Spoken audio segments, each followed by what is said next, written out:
Right.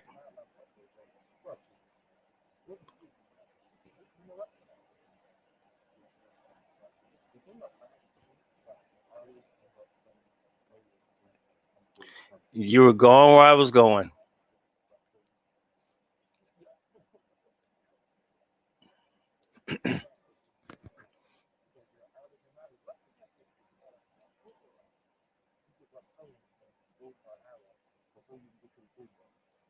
Yeah, and it's almost it's really like what they do is okay. Let the two black schools beat each other up and knock each other out if they're playing each other, and then then they'll by the time they get to the top seed or the second seed, they already played and they got to get ready to play soon after, and typically they're worn out and getting blown out.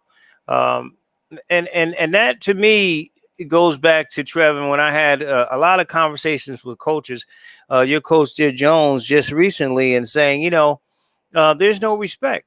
If the resume is good, uh, they still got to play in a playing game.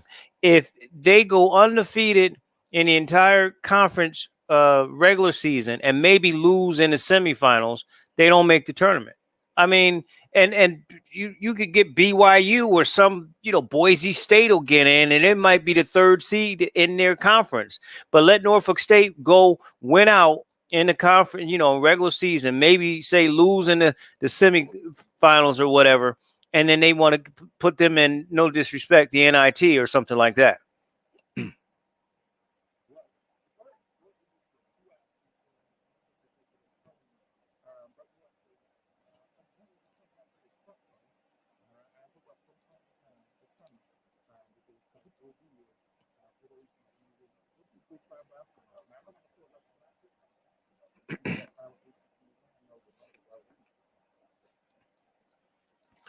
Do you think that the before I move on, do you think that our top tens, I know Dr. Cavill has one, T Mac does one, a lot of people do one, that if our top tens or our sort of scoutings of the teams and the players was respected, that the schools get more respect?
They definitely do.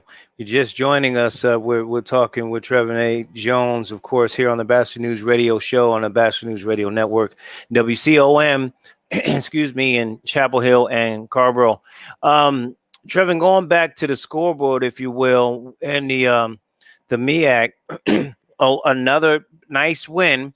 This one for Howard on the road. They actually won the game on the road, taking down George Washington. Now, some people say, "Well, George Washington is not top 25." George Washington is still in a Power Five, right? They're still in a big time conference. They're still playing against, the likes of the other big schools in Philly, the Villanovas, and all these other schools.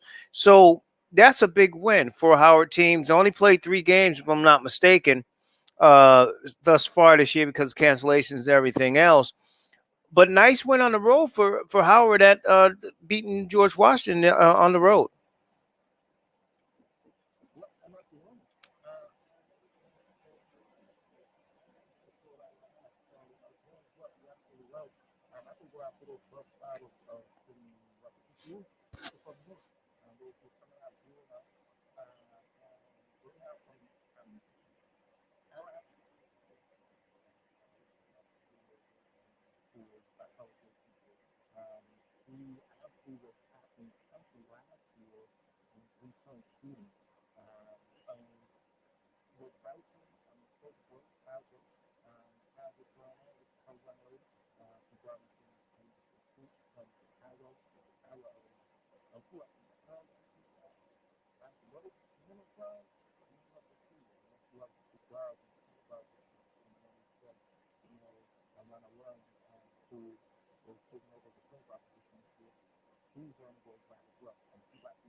It is a big deal.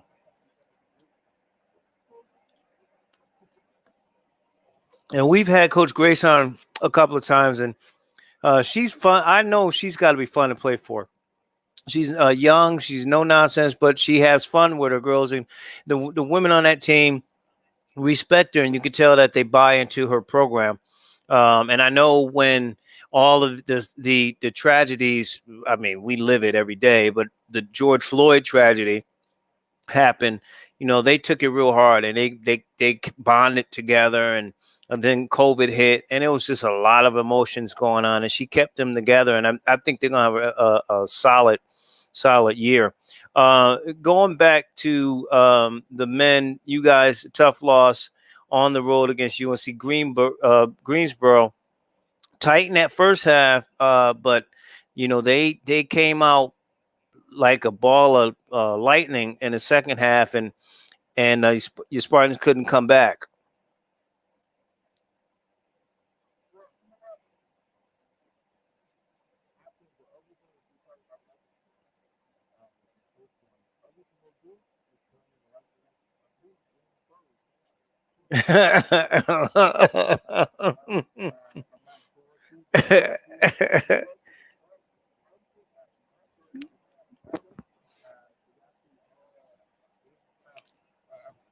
And then I don't know. Did you? I don't know what happened in the game because I didn't catch it. But from talking to a couple of people and looking at some of the numbers, everything was pretty much even across the board. I mean, they got out rebound by double figures, but the turnovers, the steals, they both shot the ball under 37%, and didn't shoot well either team from the 3-point line.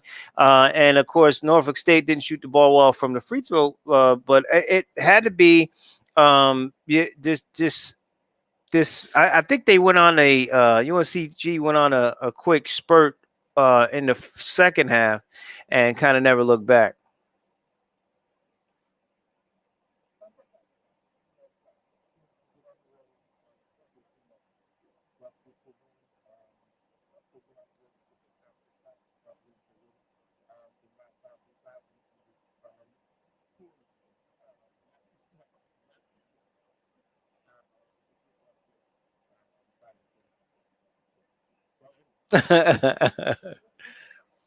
It happens.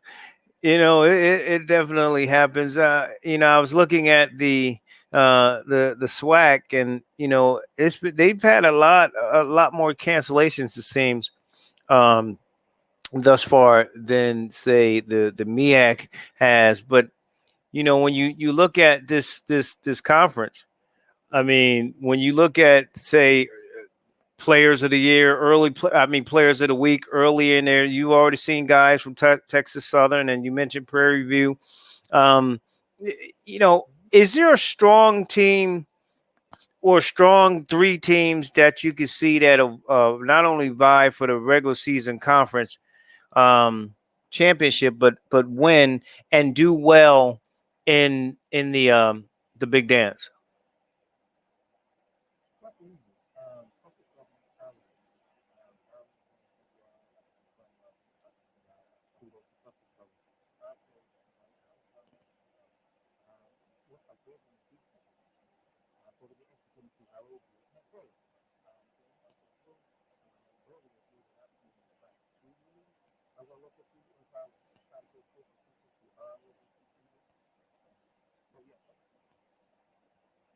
Yeah, and they already playing pretty well, and Pine Bluff had a tough loss.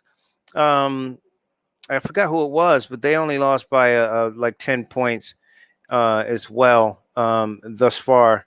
Uh, Tulane, yeah, 11 points. And I already see Texas Southern kind of putting up some points. Go ahead. I'm sorry.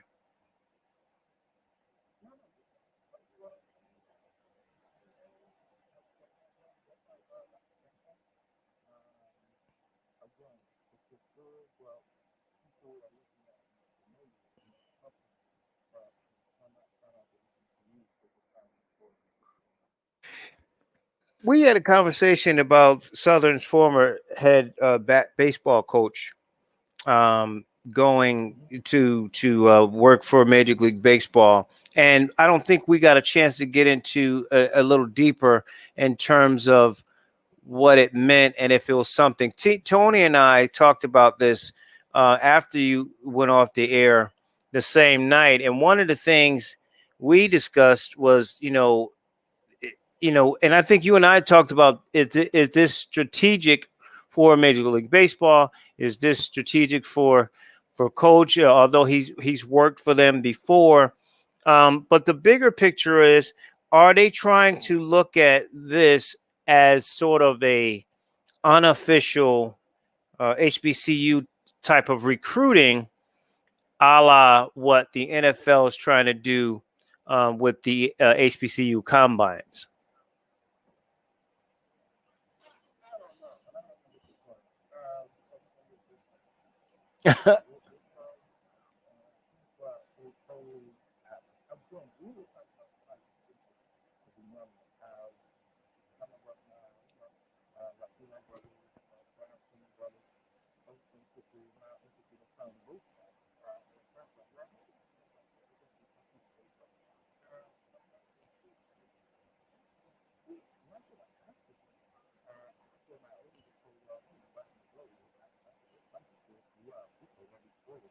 Right. Right.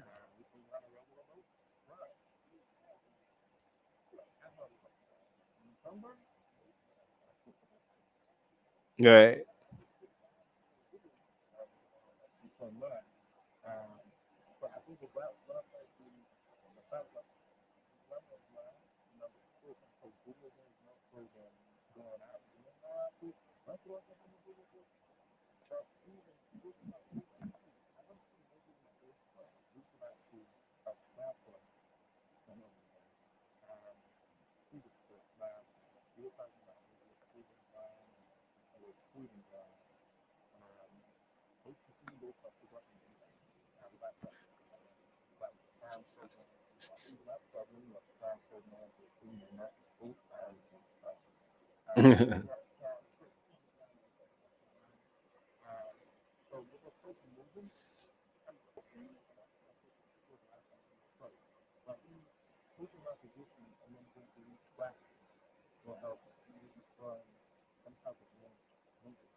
But I think that the other difference between that and the book is still out on this quote unquote HBCU NFL combine. We'll see. But I think the rosters at HBCU baseball is so much different than it is in football, because in baseball at some of these HBCU, there's a lot of black and Hispanics and white players. So does that make the dynamics a little different, even if they were trying to unofficially recruit black players through that channel? The numbers won't be as high as if the NFL is saying we want to do it this way.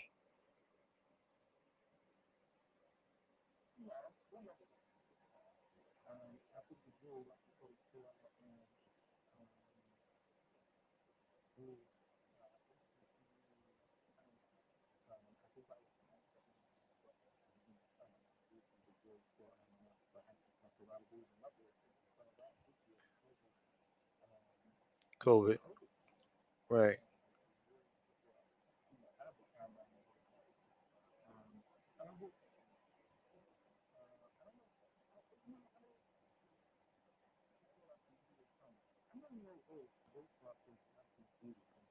Right. I don't no, I don't think they can. I don't think they really want to. I think um this is an opportunity they've been getting. I really think, and I respect coach, and again, he's worked for them before. But I will say that the opportunity presented themselves. They know they're getting a lot of negative kickback and feedback, and deservedly so, because African American numbers in baseball have gone down our lifetime, right? So the opportunity presented itself to bring this brother in, and I think it's they he may have the credentials in a resume, but it's like, oh man, but this he's black too, so this is going to help our PR campaign. I don't really think they really want to push forward. I really believe that baseball wants to be where the mentality of most black people, I won't say all because I grew up in Connecticut, so I knew hockey too, but most blacks and other non-whites will probably think of in hockey. Like, that's not for us. So we're not going to even pay attention to it. And that's unfortunate because, like you said, we played ball. And Trevin, I told you when I used to coach, Tony and I, he was one of my coaches. We coached little league, and we had blacks and Hispanics and poor whites, and the leagues were flourishing and everybody was playing, and now I go home and the leagues are shut down. Like, the fields are grass, just big field grass. And it's so that's another part of it. Like, the inner city, they just kind of it seems like they just kind of gave up on it.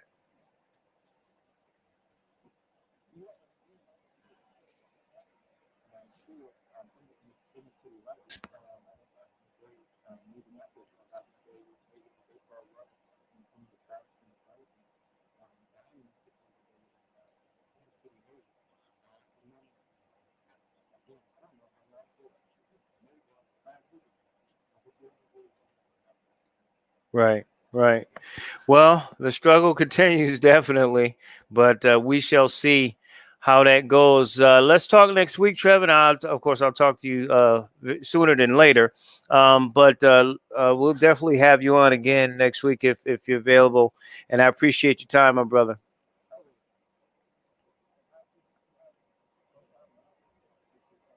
Thank, thanks, sir. All right. Always good to have him on with his insight on HBCUs and beyond. Trevin A Jones, sports director of urbanmediatoday.com and co-owner and producer for Urban Media Today Radio. And we appreciate him coming on this evening. 646-929-0130, the number to get in touch with us. It is the Batchelor News Radio Network on the Batchelor News Radio and WCOM and Chapel Hill.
Mm.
Welcome back to the show.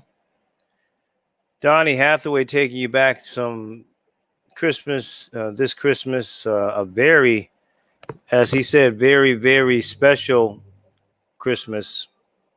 Very, very special Christmas indeed. One Christmas and a year that we won't forget with this COVID. I do apologize for that. With this COVID 19, it certainly has been one kind of year. I want to bring in my guest, of course. Always good to have him on. This young brother, very talented, from the Nashville Voice, 3-point conversion, sportsawakening.com, and a partridge in a pear tree. He is Mike Patton. Your segment's going to be mic'd up now. It's all mic'd up. Monday mics mic'd up. That's what it's going to be.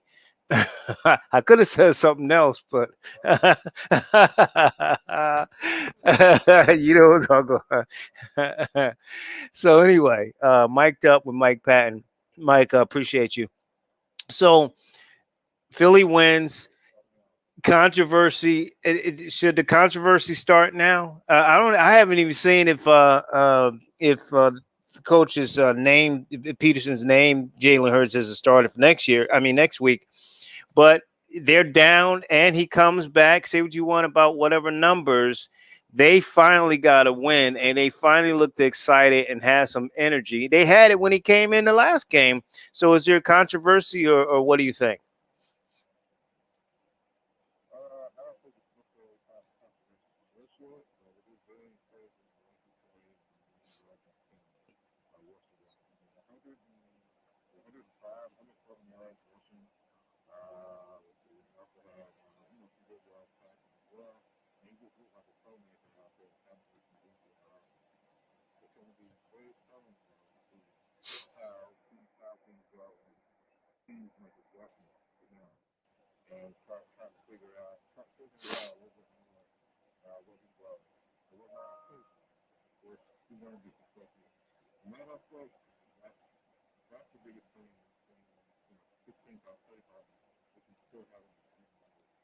Right.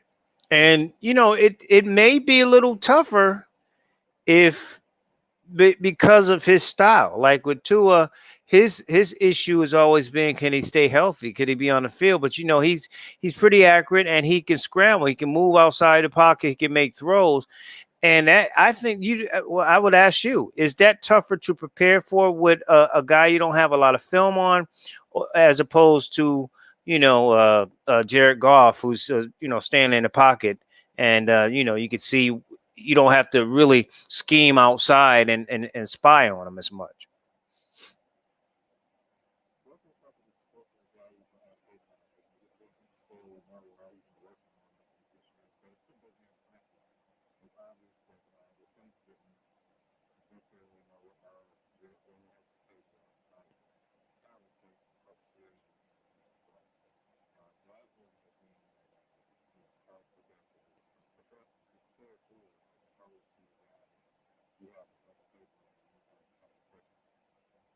Yeah, I would think that's definitely much more difficult.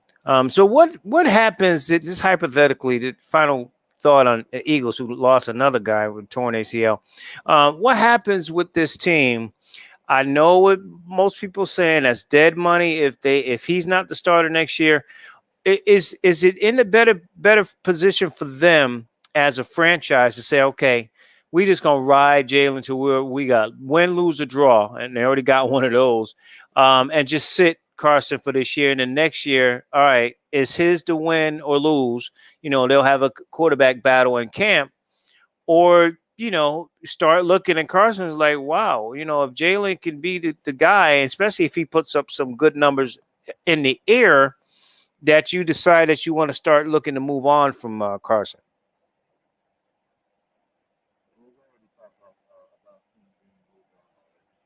Hmm.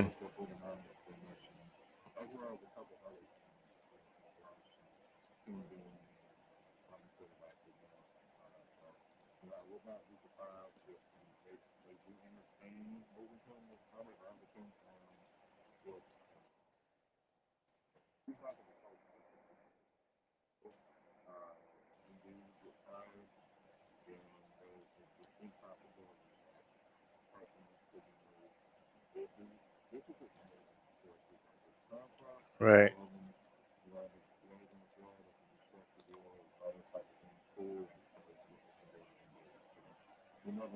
Yeah, because it's not all real money too. So you're right. They could they can say, okay, well, we'll give you all this up front, and then that it'll be toilet tissue on the back end, and so guys will take advantage of it.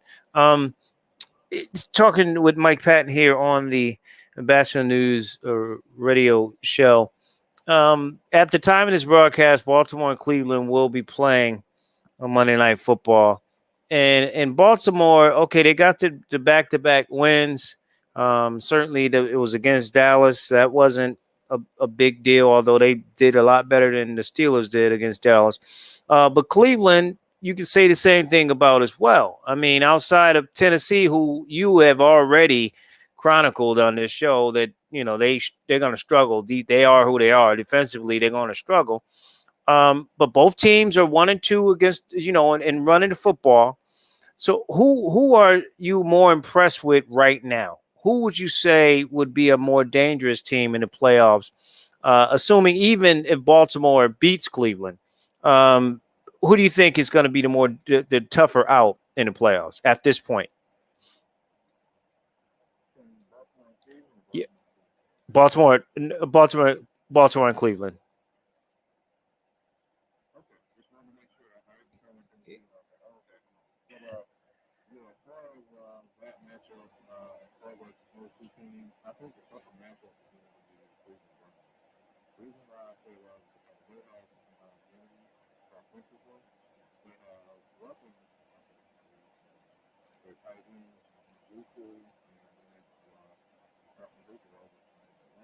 Hmm.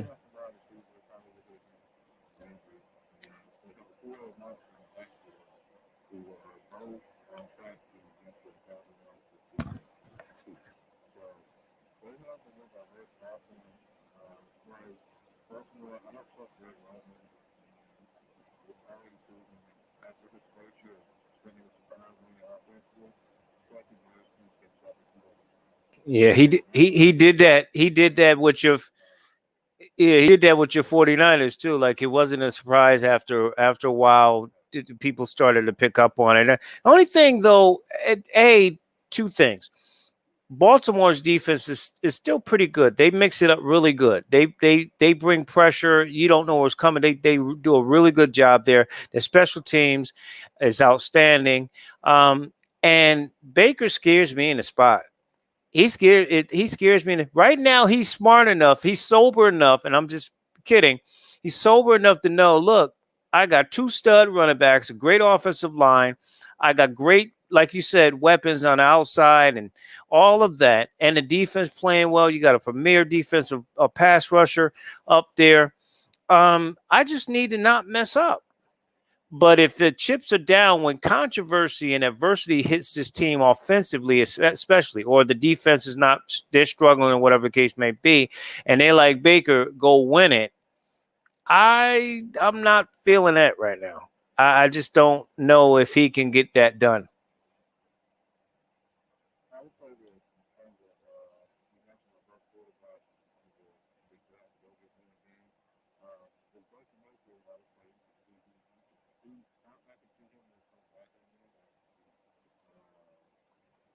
Lamar Jackson.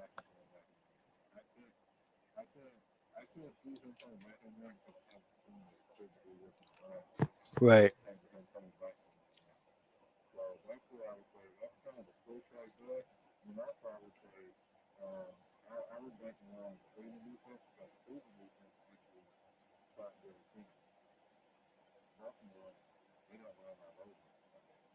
Now, see, I didn't get to see that game. So, was it that they stopped him, or they jumped on Tennessee so early he got taken out of the game?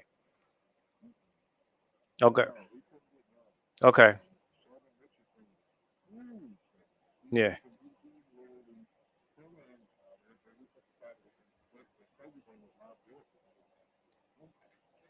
Right.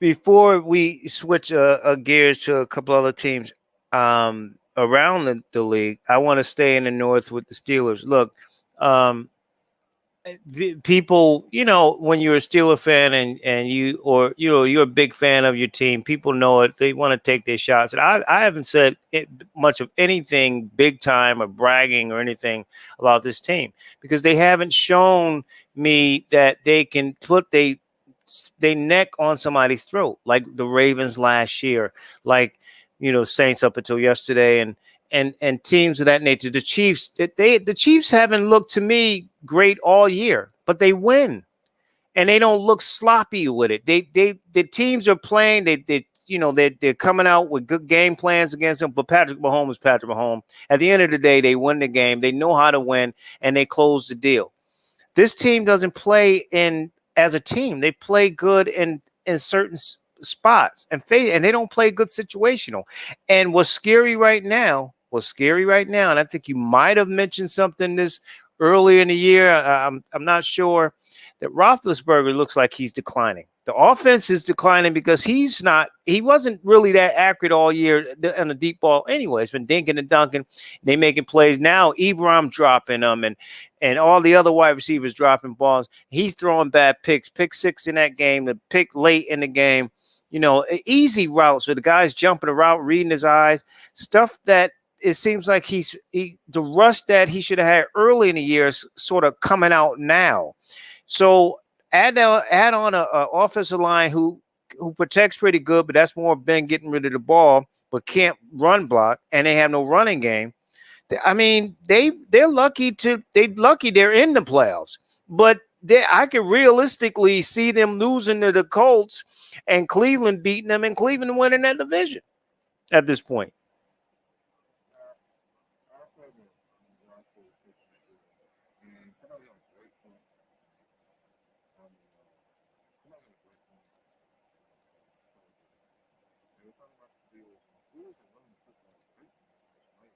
Right.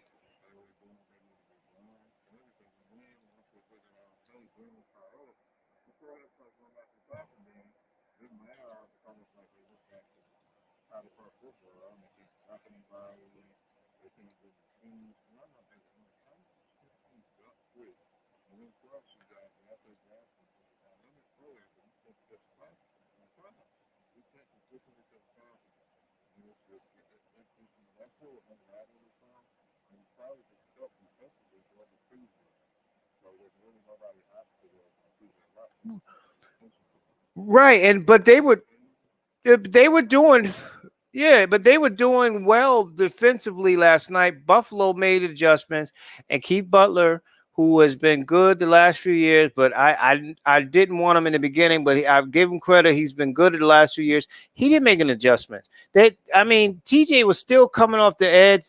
That left side was still good. They just didn't make any adjustments on the other side. And the secondary is not that good. It's average at best. Hilton played good and in spurts, and guys like that playing in spurts, but they're not great, you know.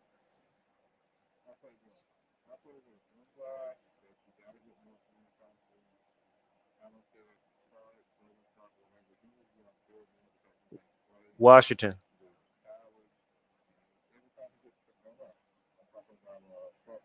Oh yeah, Cameron Sutton had. Yeah, you're right.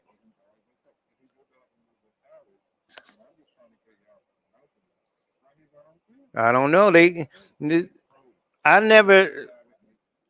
And Steven Nelson is average at best, probably below. Hilton, like I said, I'm not a big fan of. And on the wide receiver side, I don't know why they don't get Washington in the game. He catches the ball. He makes big plays. He made a big catch. We should have lost the game before. Before Washington, that game, he made a big catch against. I think it was the Ravens. I mean, he makes catches. And I was going to say that. Go ahead. I'm sorry.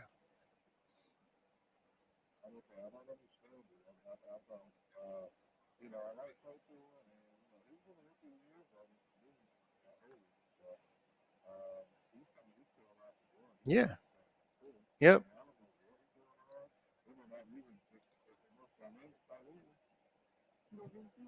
Vance McDonald. Yeah.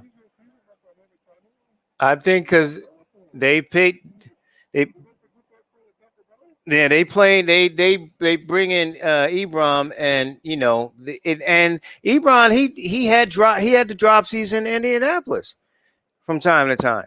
So I think the yeah even in Detroit, right? So I'm thinking too with them, to your point about Ben.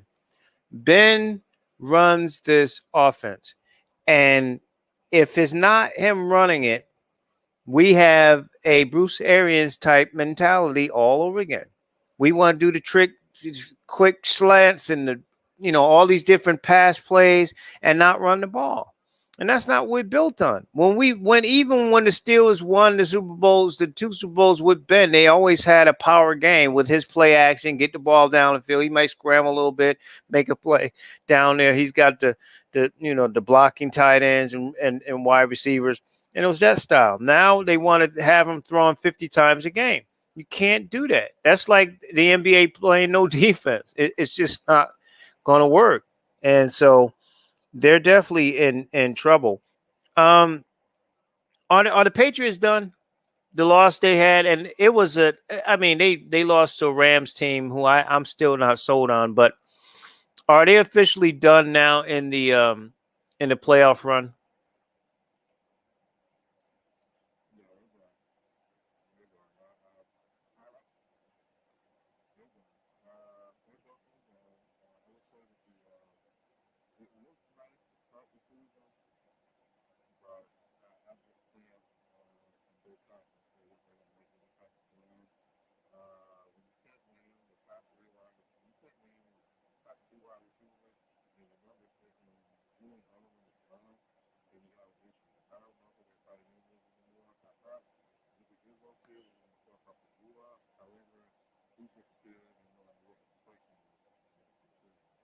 Yeah.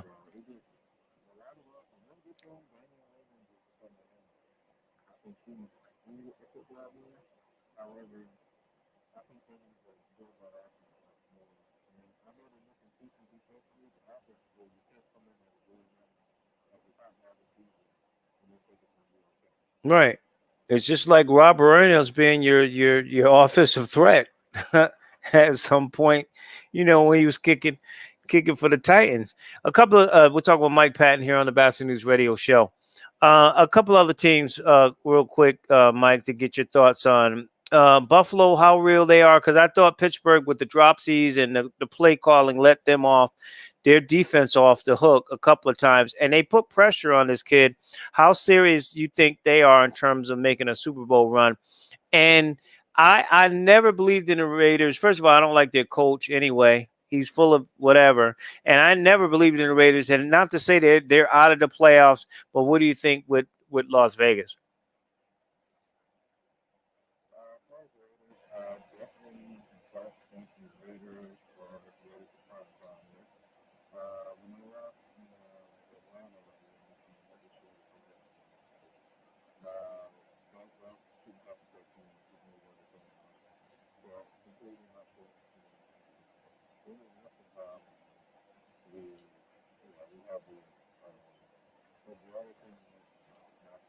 The the Bills. Mm-hmm.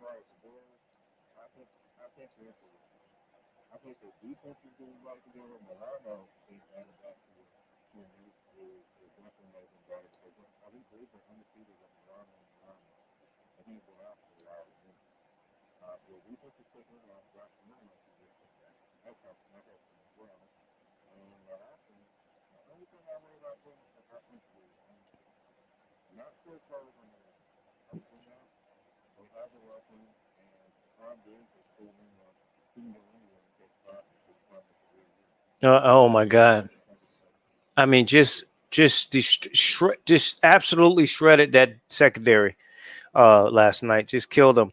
Seattle up and down. Your thoughts? Are the Packers for real? I say no. Can't stop anybody when they need to. And are the Saints going to go ahead and go back to Drew Brees? Are they a little scared now that they lost the game at Philly?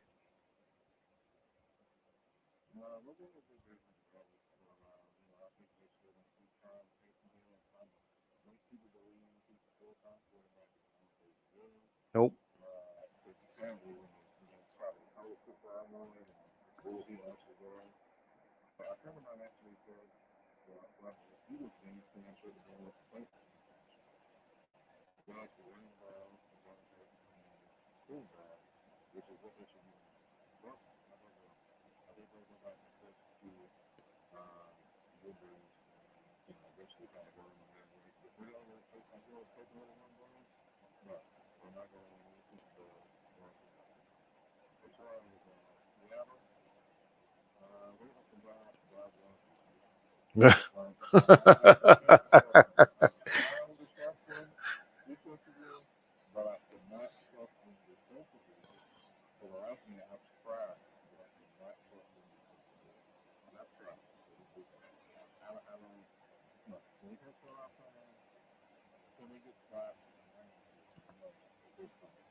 Great point.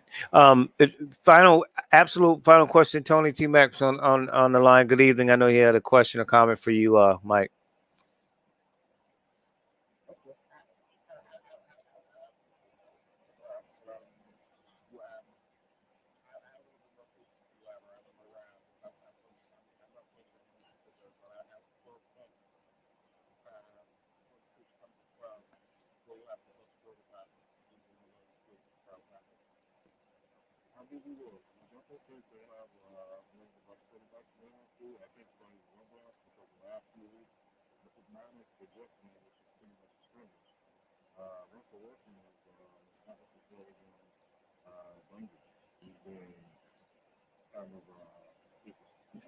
Yeah.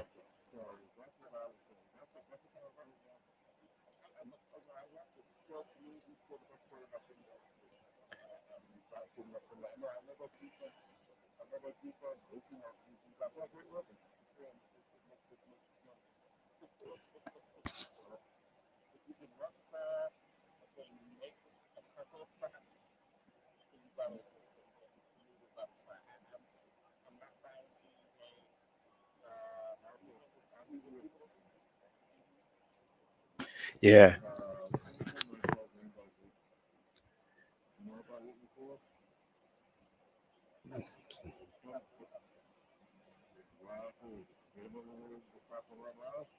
Right.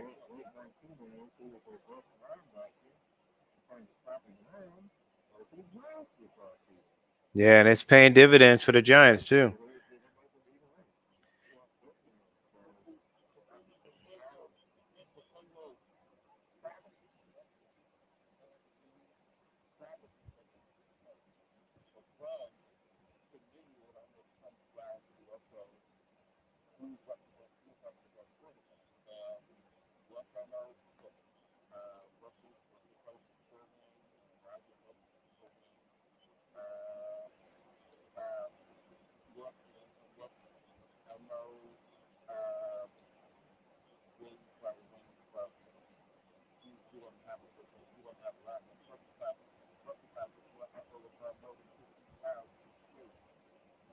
Yeah.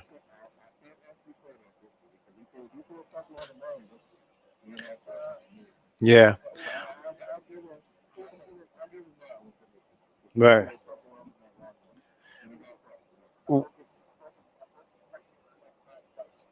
Well, and just to go ahead.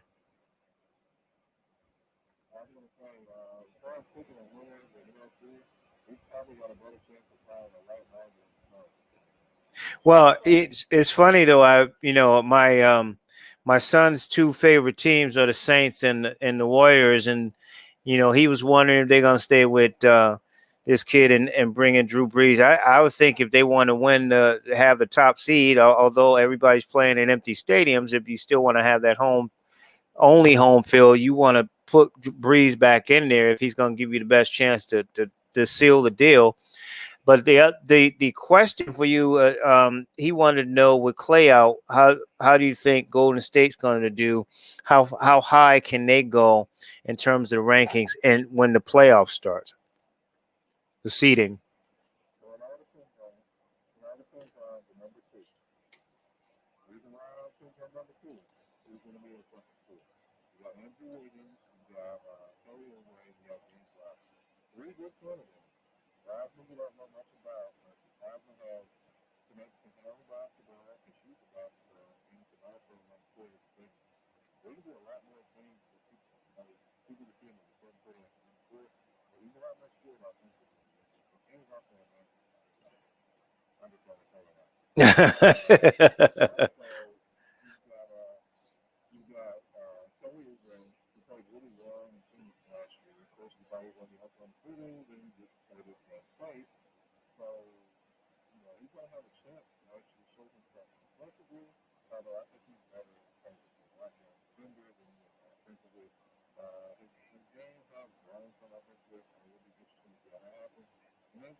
Yeah.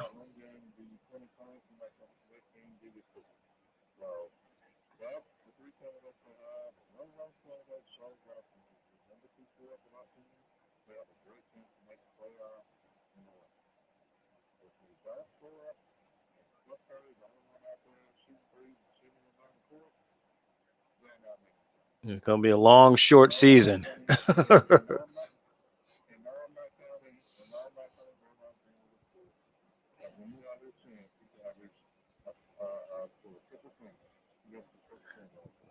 Wow, Bill Walton style, triple singles, Mister Triple Singles.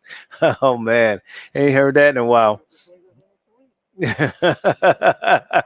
But at least his is scoring, rebounds, and assists. Bill Walton's would be score, fouls, and turnovers or something like that. Back when he's with the Celtics.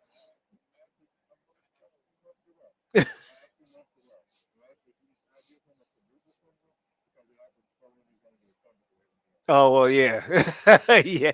You did miss it.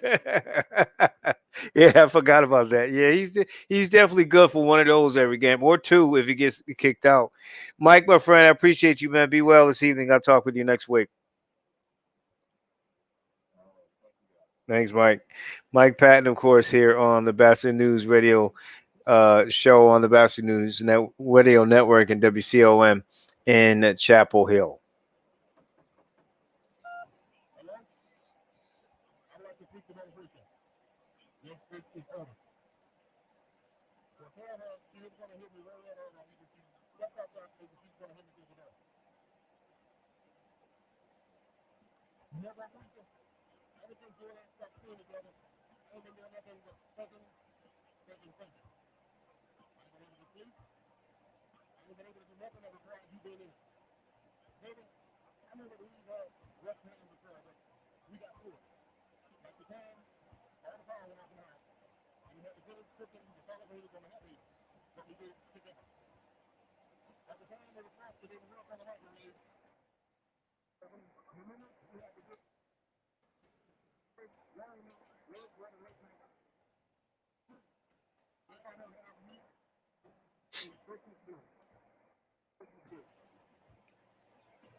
Welcome back to the show as we continue playing some traditional and some funny holiday, or I would say Christmas sounds here on the Batchelor News Radio Show on the Batchelor News Radio Network. LA Batchelor, thank you. If you missed any part of the broadcast, you can go right to our website and catch this broadcast on our page, our Batchelor News Radio Show page at the Batchelor News Radio Network.com, the Batchelor News Radio Network.com. And you can follow us on Facebook at Pat Nation and Pat Nation 2 at Twitter, and email us with your questions and comments there at the website. Send us a comment, suggestions, or whatever there at the Batchelor News Radio Network.com. Go back to the phones, bringing Tony T. Mac McLean, of course, the editor in chief of Black Athlete Sports Newsroom, BAS and Newsroom. And Tony, I want to, of course, defer to you, our baseball expert as you are, with the Red Sox adding some thump, if you will, in the lineup, and certainly in the outfield signing Hunter Renfroe for 1 year deal. I think it was about 3.1 or something along those lines. Had a lot of home runs. Obviously, he's been a power guy all his life, even in college, those great Mississippi State teams. But 33 with the Padres last year. They bring him in for a year. I mean, they already still have some pop in Vertigo, and I think they bring in Jackie Bradley Jr. back. So it's shaping up to be a pretty decent outfield at least. But what's this do for them at least for that year bringing in Winfro?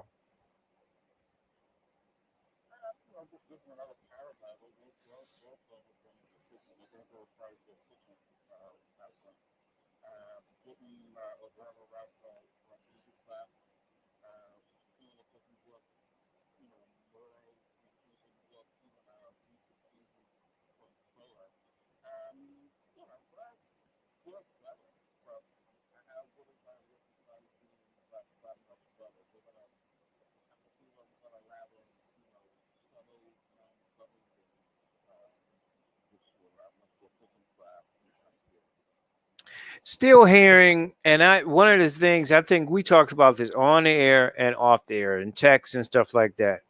The Yankees don't get DJ LeMahieu back in that lineup and sign him. It's gonna have some rippling effect for a while. I mean, with his OPS, he's not a power guy. He's gonna hit. He's gonna play good defense, and apparently, um, again, and this is Daddy's been gone for a while, but just to kind of reinforces this new Yankee style with the Sons, because they're not quick to just throw that money at people. You know what I mean? You know, I mean, cheap for Yankee standards. Yeah, they're definitely cheap.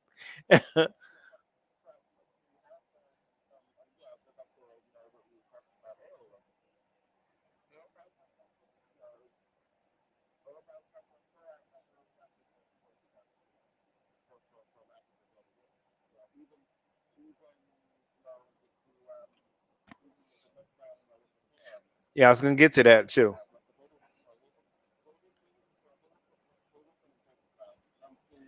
But with DJ, is it does it age? I mean, he's not 40, but he's 32. He's not like 25. He's 32. So does that play into what they're thinking? Maybe.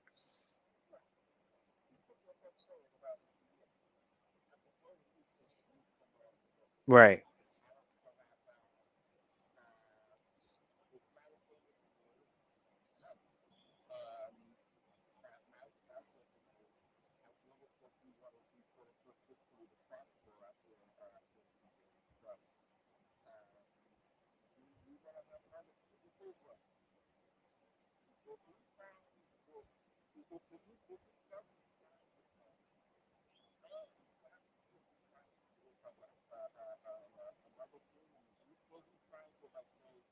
Houston.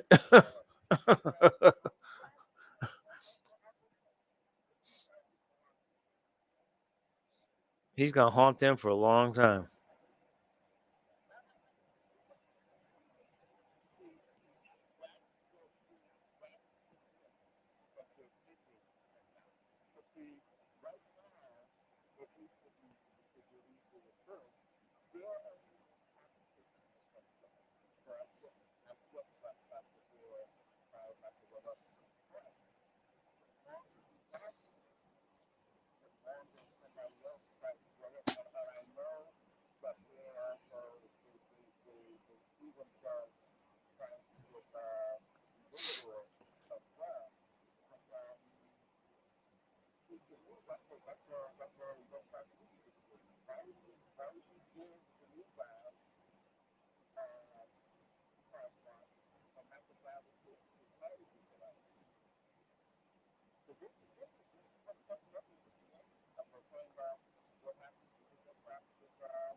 Right, and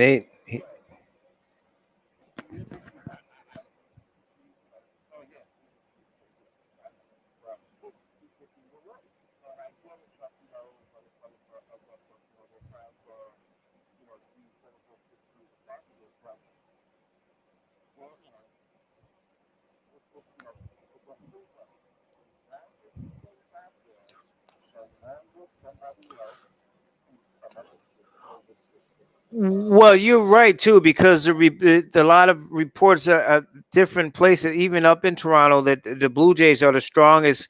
They're the most aggressive, and they even said the Dodgers, which would be the rich getting richer, if the Dodgers get them coming off a win. But here's it's another one, a scenario and a speculation that I think they threw at Yankee brass, was that they would re-sign him, trade Voigt so he could play first place, move Torres back to second, and then get a defensive upgrade at shortstop.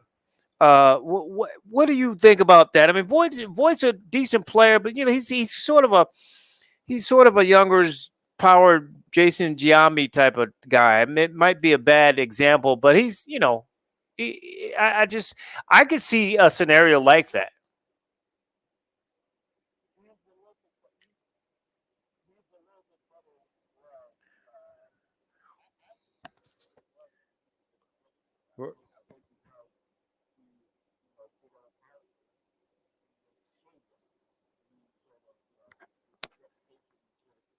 Right.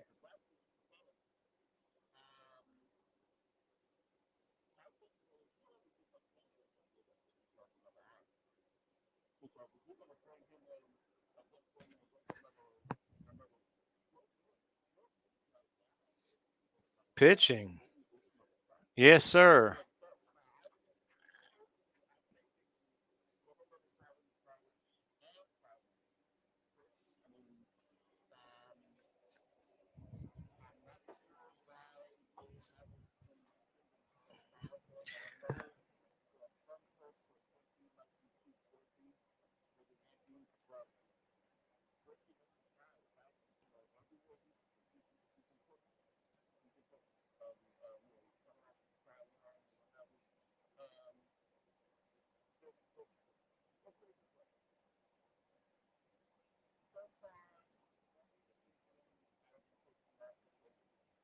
Right.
And with Bauer, I mean, you get this guy now. He's 30, so he's still relatively in his prime as a pitcher. And they're talking about maybe the Giants certainly could use him. I think Johnny Cueto is the only guy they really could say is a bona fide guy. But then they talking Mets and Angels as well. And I would think he might fit better. Like he's kind of quirky. He's one of those analytical guys, so he might fit a little better on the West Coast in terms of personality. But shoot, personality aside, you better get him.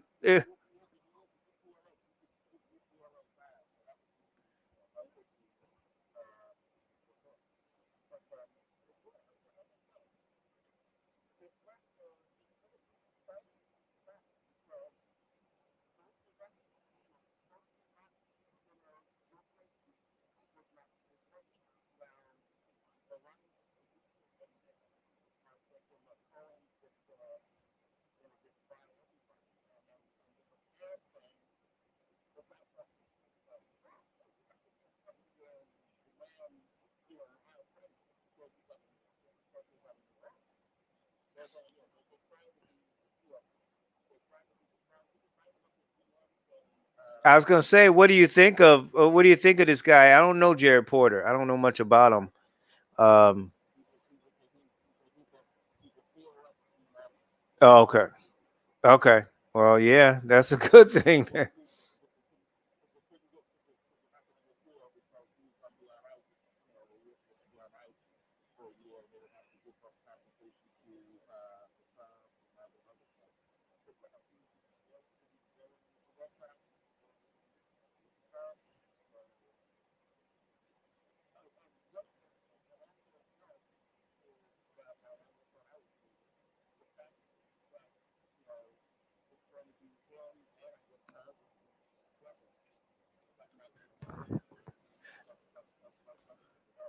And I have to say this about the Mets. We're talking some baseball. Tony T. Mac McLean here on the Batchelor News Radio Show. It seems as though it's go for broke. I mean, they're already in a major market, but I mean, you bring in McCann. They already talk about Springer. You're in the running for Springer. We just talk about Bauer. I mean, you land it. And again, it could be the Brooklyn thing where they look great on paper. Let's see what happens on the field. But if they bring in Springer, man, you know, that's a huge move.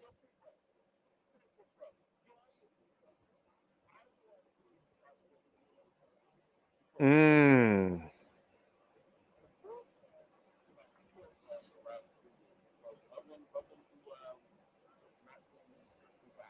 right,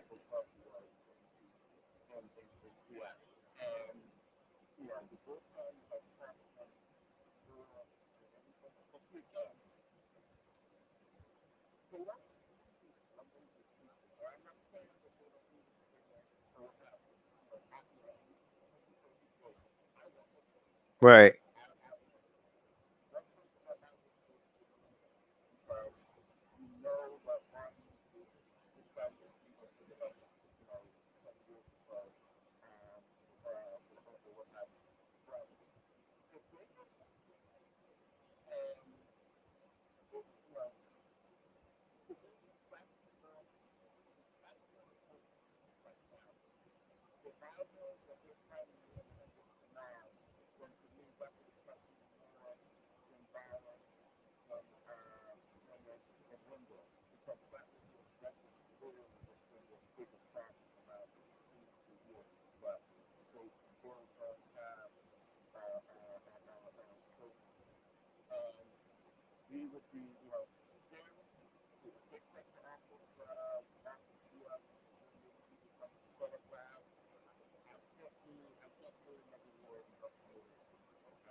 Just to, I want to harp on the two team, the three the major teams in the tri-state area, but Lance Lynn, that whole big reported trade, the White Sox.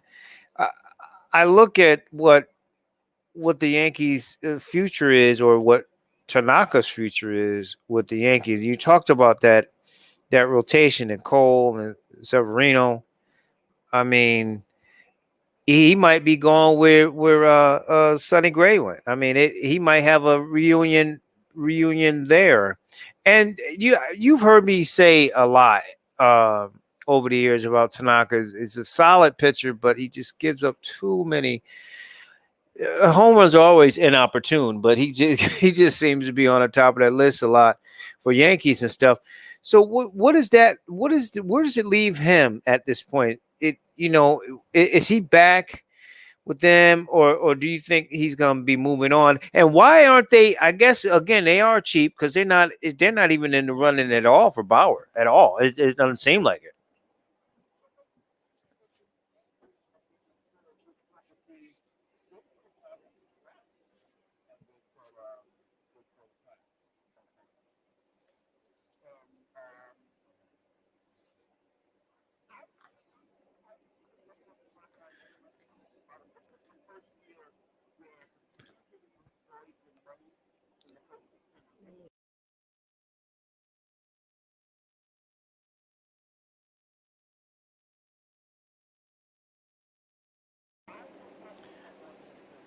Right.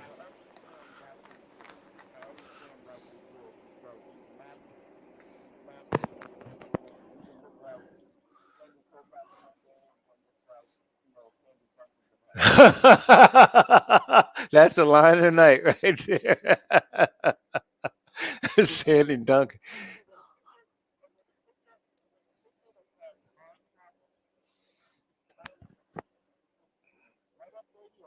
I think he's 32. I thought he was. Maybe I thought around there. And if he's Sandy Duncan, Peter Pan, he's really in trouble. Because that's even worse. But,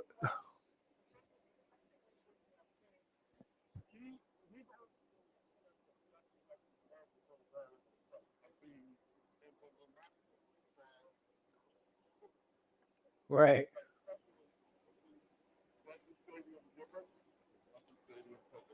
That's right.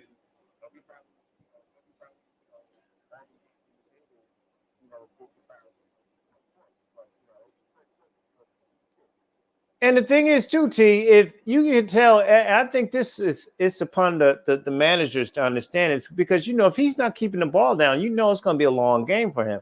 So it should be a short game.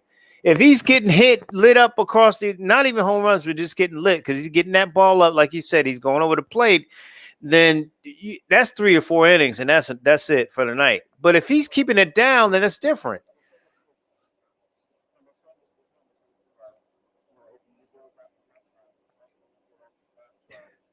Yeah,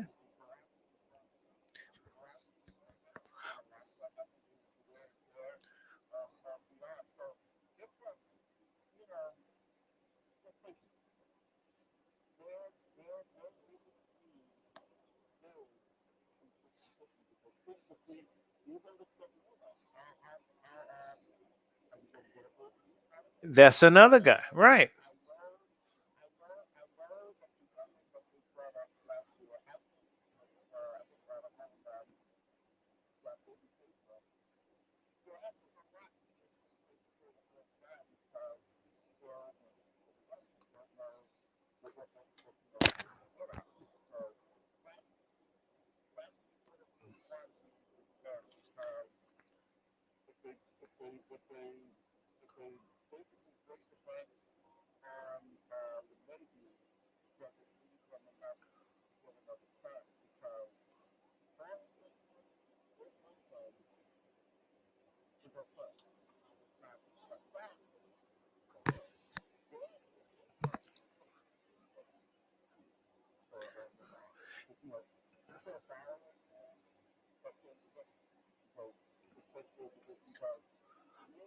But Bauer's like a draft pick. He's, they let's say they got the 32nd pick in the draft. He's not gonna be there when they want to get him. So like what when they re-sign DJ, he's not gonna be there anyway. So they might as well look at what's next, what's behind him.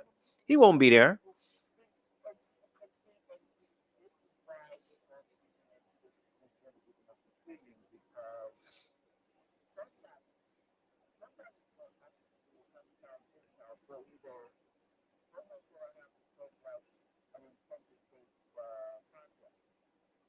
Yeah.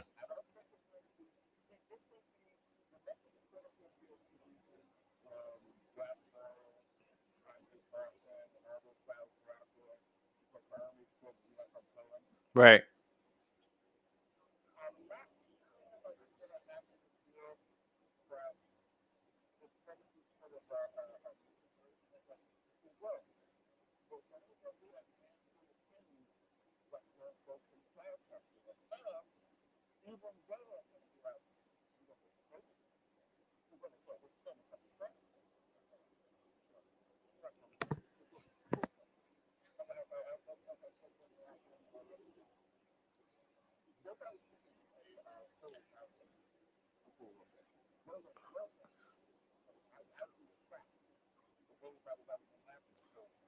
Right, right. And think about it too, T. I guess I would ask you, who is out there that they could grab, and more importantly, because you mentioned, with Bauer, kind of, the kind of that quirky type thing. Well, who's out there who you think can handle the New York media and the fans and everything, just playing with that whole pressure on the line?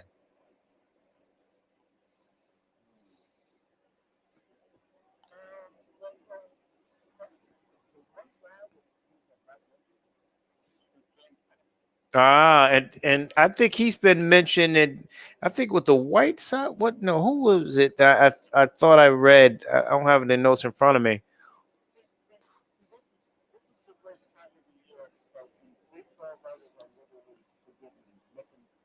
Right.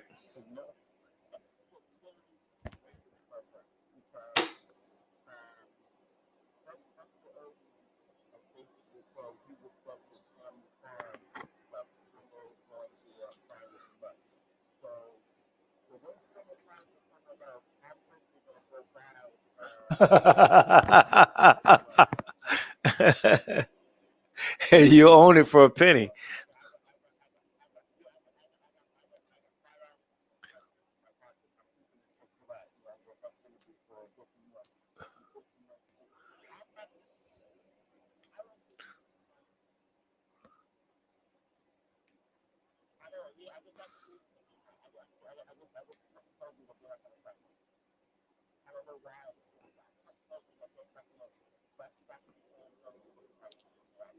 See, the guy I want a Springer guy who's shown, like you said, those Houston teams, uh, filming or whatever or not, they're really good. And this guy's been good in the playoffs.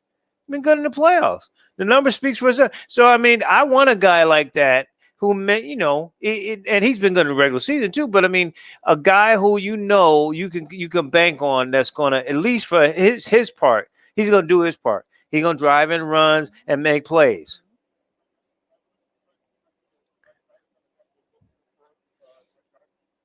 Oh my, oh God! Listen, Brett Gardner. Oh my God! Jesus, and he's gone through a couple of managers, three managers, and still hanging around. Oh, yeah, you got a good point. You you you got a good point. But yeah, man, he should have been gone a long time ago.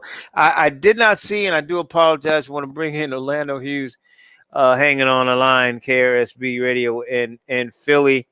Atlanta, we've been talking baseball, but I'm glad I got you on because um, I put it to Mike Patton earlier, and I'll put it to you. And I know we had that discussion about Carson Wentz, but what do you do? Listen, if this guy um, he didn't put up huge numbers, but it wasn't designed for that. He was designed to come in to make plays, give them a spark, and hopefully win. He did that. As the quarterback, he takes the W. So where do you go from here at this point between the two?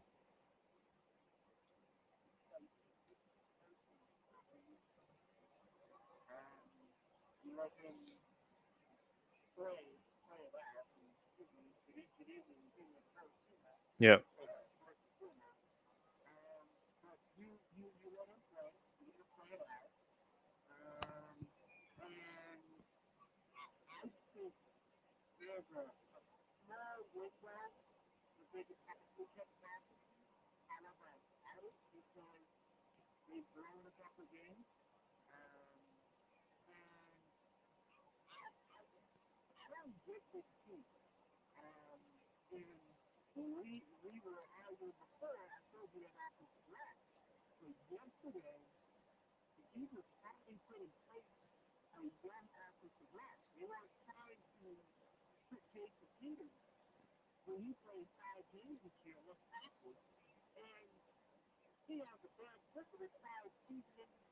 Right.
And that, yeah, yeah, right. And you, right, and you saw that. Yeah, and you saw that in with you see that with other teams that they're going to play guys that shouldn't be playing. And I think we all agree that the Eagles' issues are all over the place, but the problem is holding the ball. And I think not only Jalen Hurts watched Russell Wilson, he watched Carson Wentz on probably watching saying, "Man, I got to get rid of this ball." And so and I think even for this year, Orlando, it's hard. It's already hard to kind of prepare for a rookie that you don't have film on. I think it's tougher to prepare for a rookie who can move like he can. You know, these Tua guys who can move, who can throw on the run, and who can make plays like that. So they can win. They still can win a division, even if they don't, like you said, play it out and then see what happens. I don't know if that dead money will work in a trade or if they're. I've heard some stuff. You're there in Philly, but I don't know if they're not. But I would say right. So they'll make it a quarterback thing, right? But will they make? Is it a quarterback competition in next year, going into next year?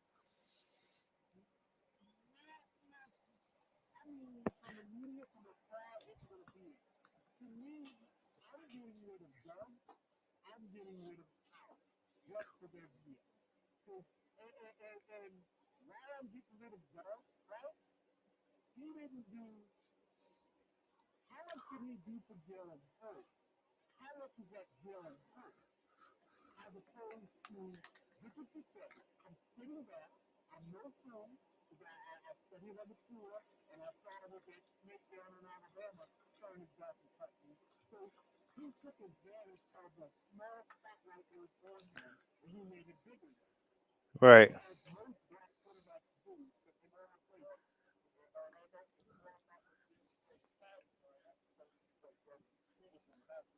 Right.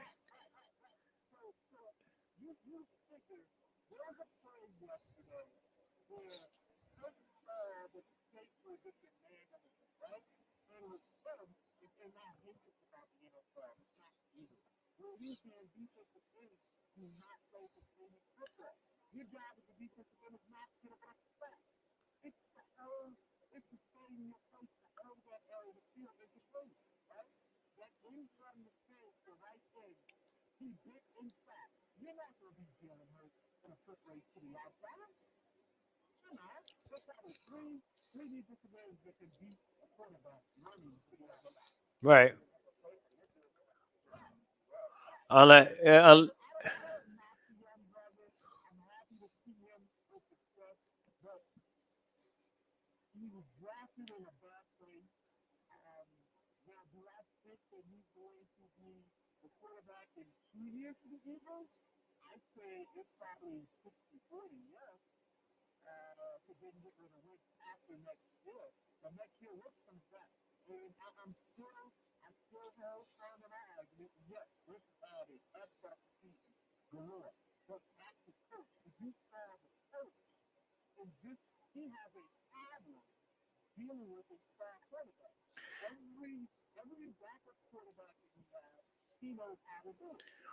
right, but I also think it speaks to the talent of a Jalen Hurts because the same coach is still there. One quarterback couldn't make his team play with all better with all that mess going on. The other one did. Same coach. And the other thing you got to be careful with too. I'm not a big Doug Peterson guy, right? But he didn't win a Super Bowl. So who do you bring in? I know T Max, as he says that all the time. So who do you bring in? Because at the end of the day, you see what they did with the brother in Detroit, and you see the mess that happened after him. You have a black coach that makes the playoffs 2 out of 3 years. They win 9 games, 3 years, make the playoffs, and now you got Matt Patricia coming in, and they're a disaster. They set back. So you fire Coach Jim Caldwell, who was great in Indy and in Detroit, and you fire him in Detroit because you want to win more games than 9 and make the Lions have been garbage all of our lives, garbage.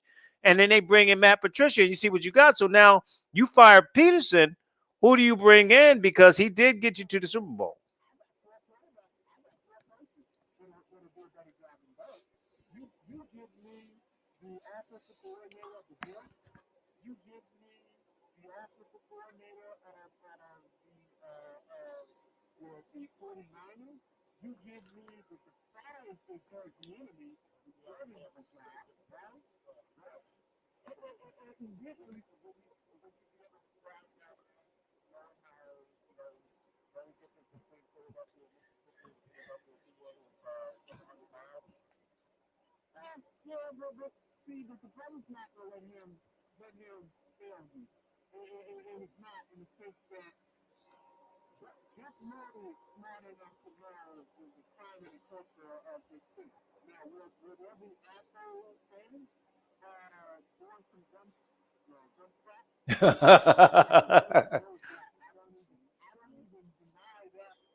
Right. Right. Right.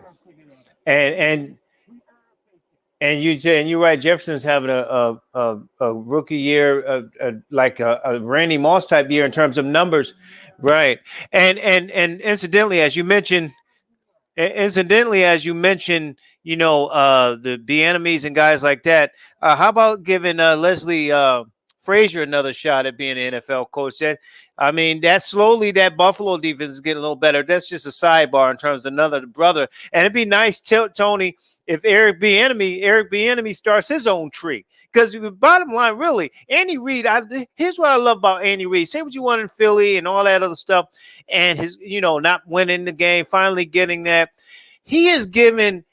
I've seen him on tape and live give credit at least, even if he don't believe it, he's giving credit to Eric Bieniemy calling those plays. He has. He's giving it to him. And so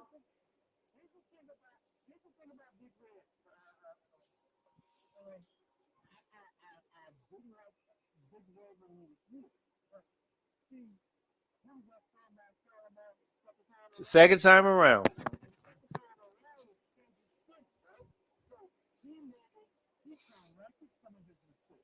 Right.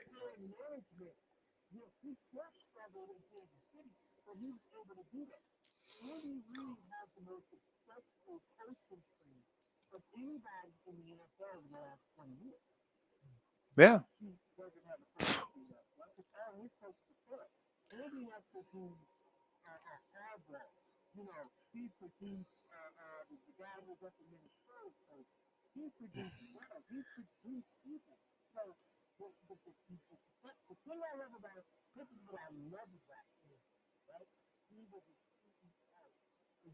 Right.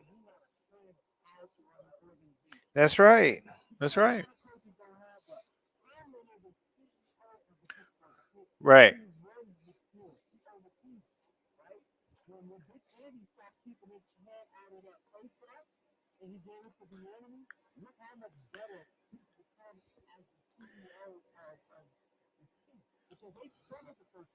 They did.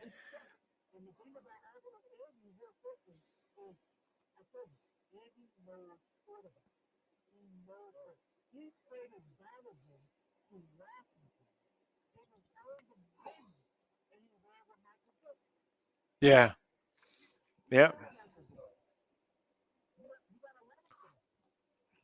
Yeah, and he did it at a time where Donovan was on the dive. You know what I mean? So that's important. Yeah, and that's why I said that. You got to respect the guy that's gonna. He might even have an ego behind the scenes, but on the record, and for all accounts, he's telling people, look, you need to hire this guy. Like, why is he not a head football coach? You got Adam Gase and all these other garbage all over the league, like all over the league. Can coach. Can coach.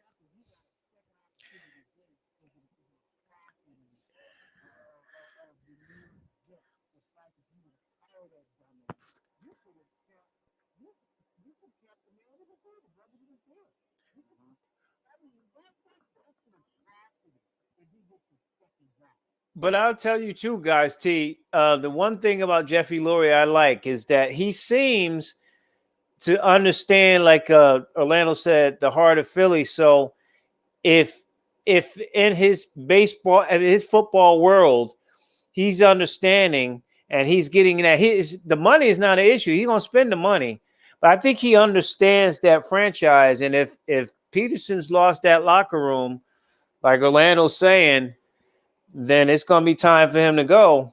And the GM, they just don't seem like they're on the same page anyway.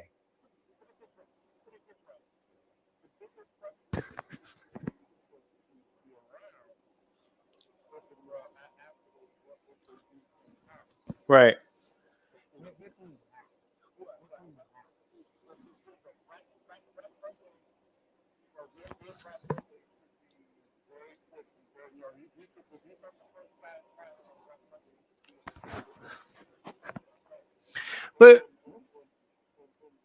But here's the thing. Here's the crazy thing. Out of the teams in that division, um, the Eagles in Washington, I think, are capable of winning that division and actually winning a game because of their front seven.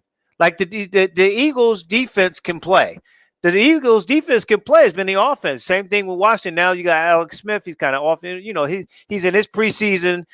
Yeah,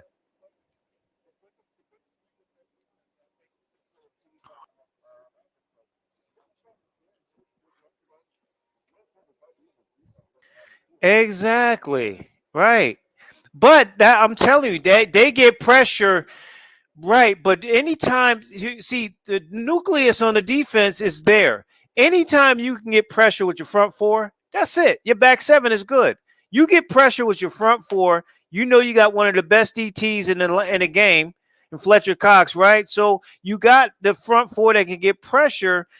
You just got to keep them, Tony. Like Tony said, keep them off the field, keep them healthy and fresh. Even your back four can ball out. It's the problem is that the play calling and the quarterback and the offensive line. I think you lost another guy to ACL yesterday. I mean, it's been a lot of different things.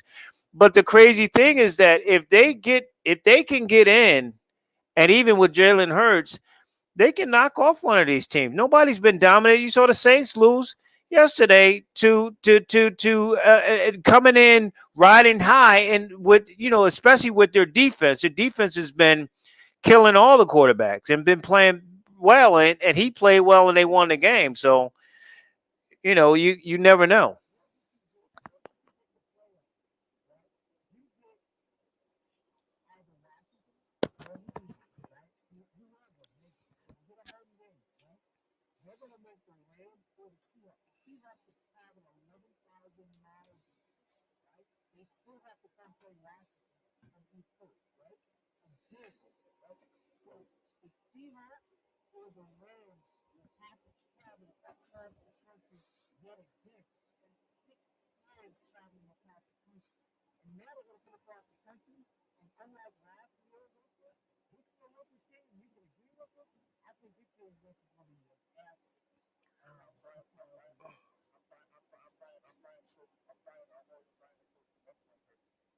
And the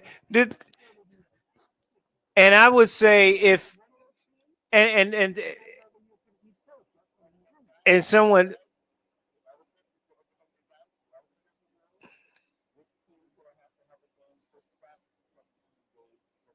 right and someone had asked me and someone had asked me about why not the Giants. I'm just not. Daniel Jones can run like a rabbit, but I'm not sold on the kid in Cleveland. I can't see Daniel Jones beating me in the playoffs. Now, Russell Wilson. Yeah, I'm not even sold on Jared Goff. I know he went to the Super Bowl, but Jared Goff is a pocket passer, one of these young kids that's old school. He can't scramble. Yeah, yeah.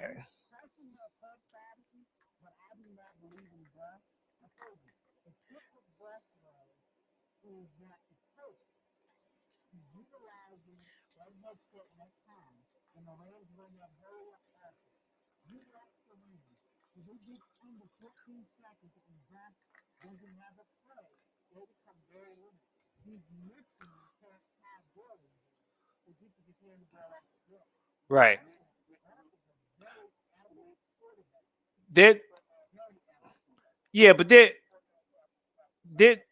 their problem is Jared Goff because you got the premier, arguably the best defensive player in all of football on defense, and that back four is really good. That back four is very good. They fly at you. They play really good, solid defense. They got playmakers, but just like I said with Mike Patton with Cleveland, and he kind of agreed it. Um, if all goes worse, if all goes bad, can Jared Goff beat me? And the answer is no, not in a big spot. He couldn't. The Patriots, even at Belichick and everything, we get that and all that stuff. He said, "I'm going to take Gurley out. We're going to play it like this. Jared Goff, go down the field and beat me." He couldn't do it. He couldn't do it in the Super Bowl. If he can't do it in the Super Bowl, he ain't going to do it in the playoff. Right? Oh my God, that's what I'm saying.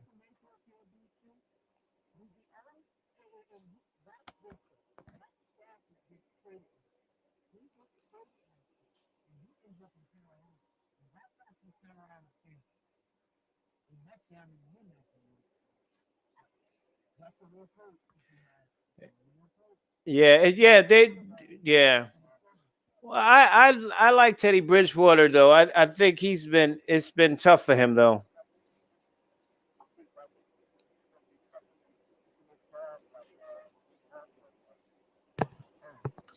Yeah, I'm not a huge. I'm not Matthew Stafford. To Tony's point though, Matthew Stafford is a poor man's Philip Rivers. He's a Philip Rivers. I don't trust him. They put up all these numbers, but they got nothing to show for it. Now I know you need talent around you and on the defense and that and that. Matthew Stafford just doesn't do it for me. His biggest claim to fame is he's good friends with K. Look, Tony. His greatest claim to fame is he's friends with Clayton Kershaw. That's for me. That's his great. Exactly. I mean, listen. He a phenomenal talent, can throw the ball, but I don't know. But let me ask you this question because I put this earlier. I put it out there, guys. I'll start with you, Orlando. Baltimore, Cleveland. At the time of the broadcast, of course, rebroadcast will be over with, but they were playing each other on Monday night. We don't know. We don't have to discuss all that. But when you look at both those teams, the way they're going, both them coming in with winning streaks. Um, Baltimore number one rushing offense, Cleveland number two. Who would you be more afraid to play in the playoffs at this point?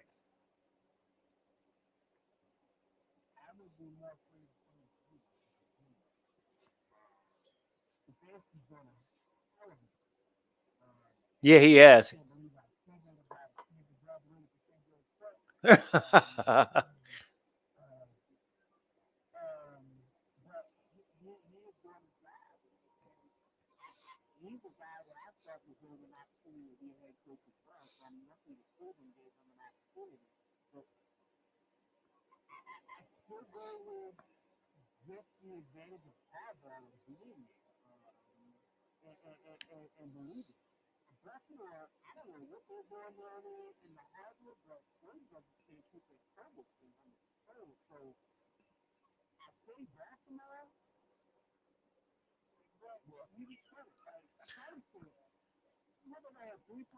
Right, right.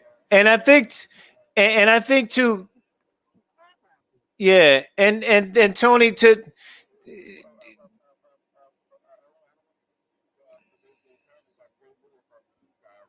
Ray Lewis and a bunch of different players. They might a bunch of different players.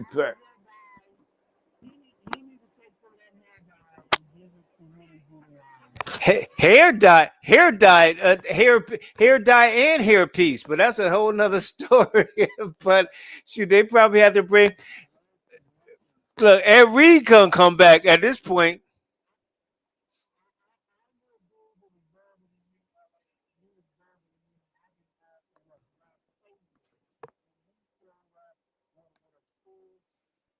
Oh my God. Oh, jeez.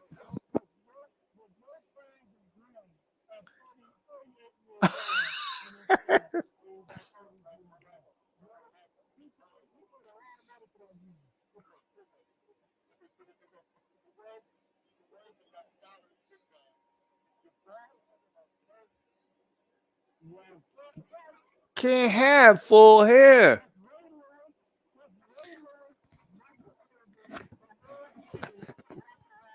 Hey, let me tell you. Let me tell you what I let me tell you what I used to do. Quick story. Let me tell you what I do to my I still do to my brother every now and then he'll shave it off. But when I was living back home in Connecticut, I and my brother Kevin, right, he's losing his hair. So I come home and I'm like Kev, we call him Pee Wee. He's like, you losing your hair, man. He's like, what? I said, you got that Sherman Hensley thing going with the island, with the body of water on the side and the strip of land in the middle right there. And he'll get up and run to the mirror and look at it. I call it the island haircut. Let it go, man. The war is over. Yeah, the war is over. You lost, man. But see, I was gonna say, here's the point. You got a Baker Mayfield who, to me, finally, Orlando said with Stefanski, convinced him. He said, "All right, look, I got a good defense. I got a Miles Jarrett who's an All Pro who can rush the quarterback. Great offensive line. Got playmakers on the outside. I got two great running backs in the backfield. All I need is not screw it up. The problem is, and we seen that the right, but the problem is, I can see Baker doing the Oklahoma State type stuff, dropping back. The biggest thing, by the way, they've been putting them under center and not playing this whole, drop back shotgun stuff. But I can see the old Baker coming back, trying to beat them, and teams are going to do that. They're going to try to take everything away, and they're going to say, Baker beat us in the playoffs. Can you do that?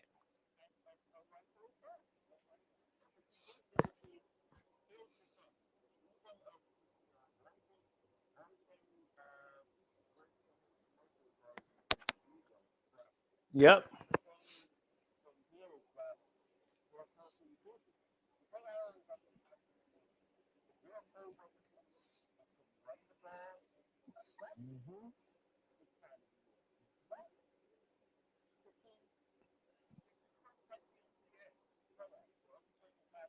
That's right.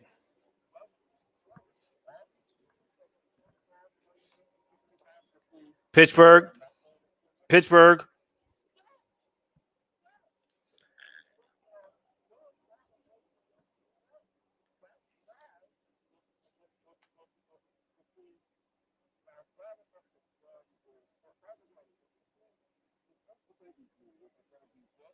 Listen, not only that, Tony. The fact is that he's. It's. I think Bruce Arians came back and snuck in as offensive coordinator because that's what Bruce Arians would do.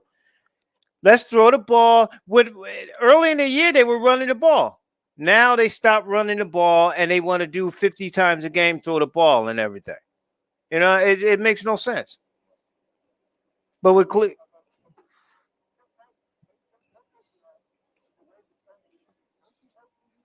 right.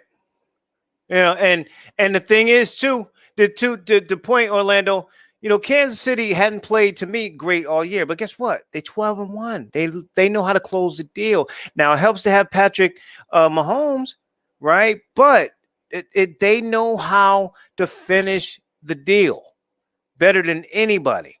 And nobody's comparing Pittsburgh to Kansas City, but I'm just saying they don't panic and they play in all phases of the game. If the defense is struggling, Patrick picks him up. If Patrick's, he threw 3 picks in that game, they still won. They put up 33 points. He threw 3 picks. I mean, come on.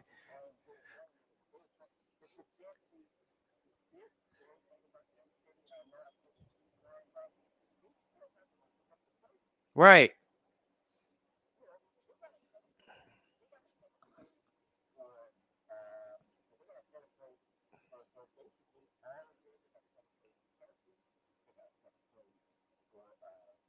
Ty Hill, Tyreek Hill. Yeah.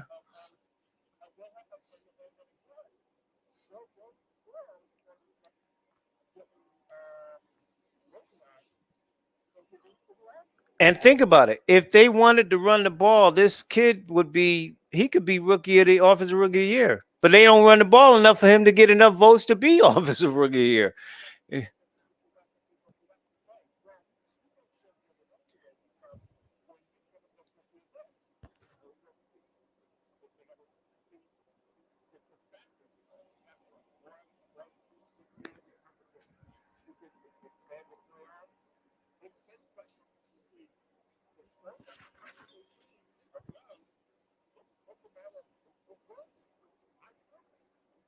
Oh, it's definitely theirs to use.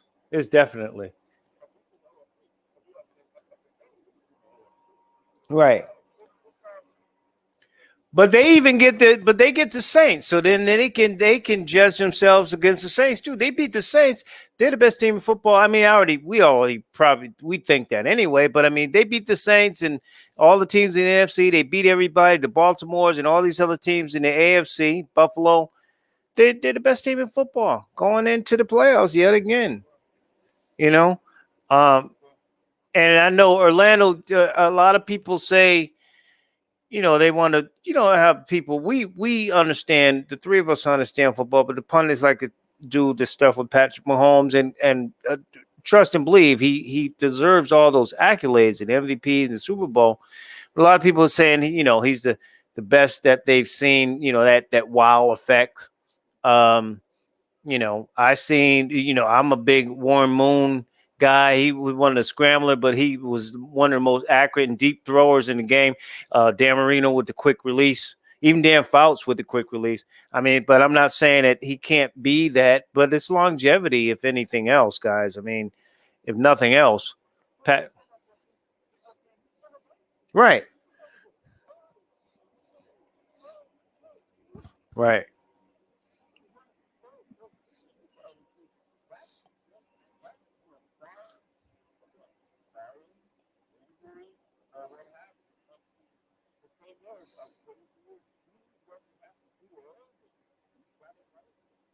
right.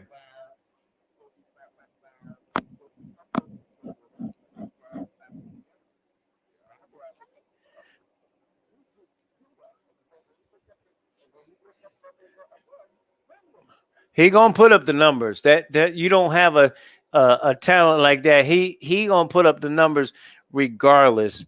It's a matter of what's the wins. Orlando, do we still have you here? To make sure we still have him on the line. I know he's on the line, but I don't know if he may not be available. So I'll start with you, T. A lot of it, a lot, especially in these quote unquote teams, these teams that want to start to build a dynasty. Um, a lot of it is like get it in now. So Patrick needs to. A lot of people say, okay, Kansas City, get it when you can, because as he keeps going, he already got a huge contract now. He gets another one, then you can't, with the way free agency works and the cap, that you can't afford all these great talents at every position. So maybe a Kelsey leaves or Tyreek Hill leaves. So then you don't have those same talented guys. You might have a great linebacker, a great tight end, but you may not have a Kelsey, or you may not have the fastest wide receiver in football.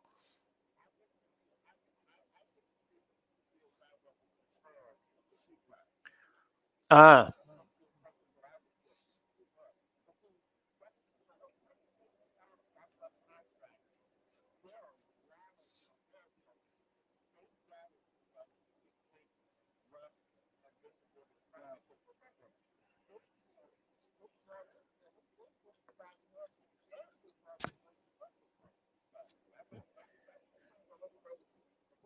right.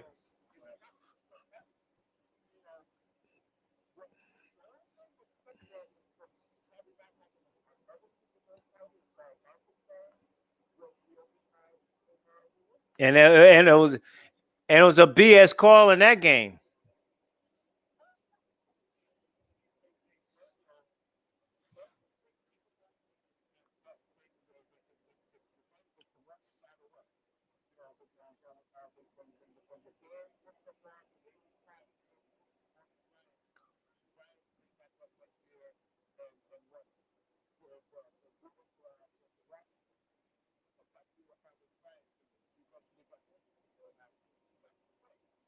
Right.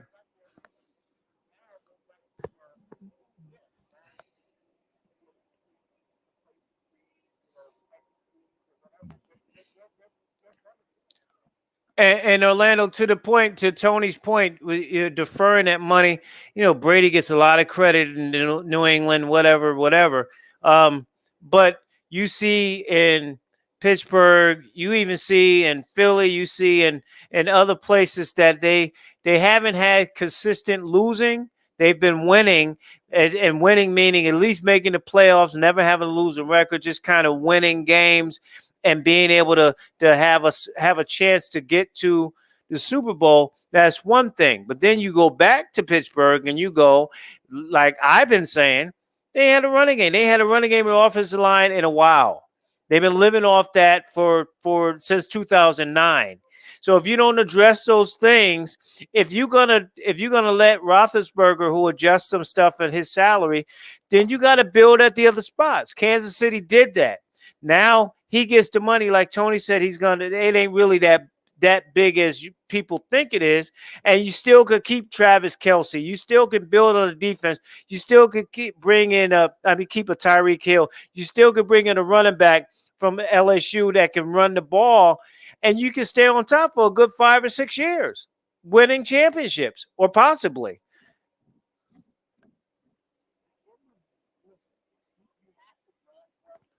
Yep.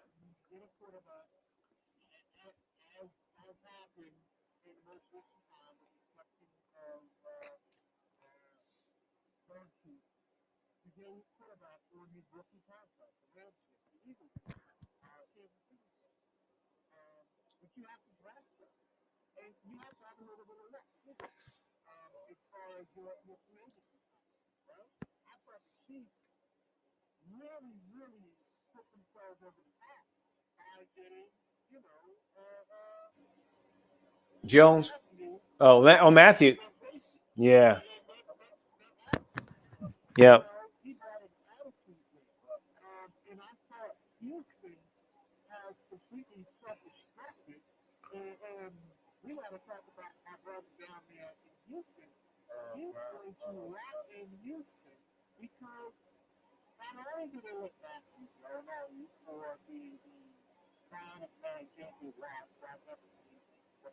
Thank you.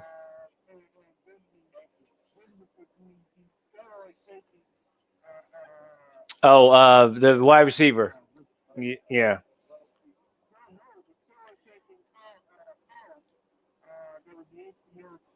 Oh, right, right, right.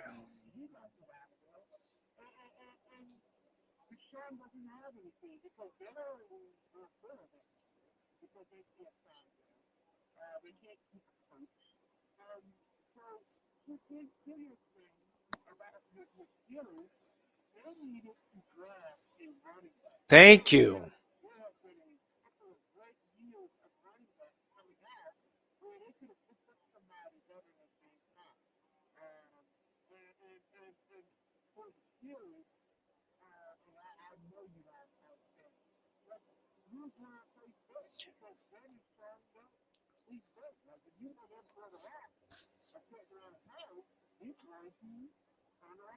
Exactly.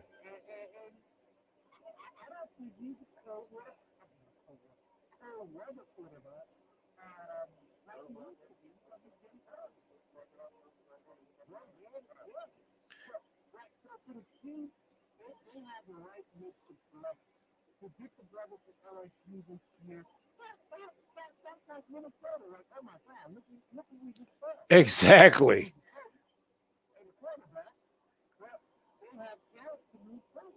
Did, did,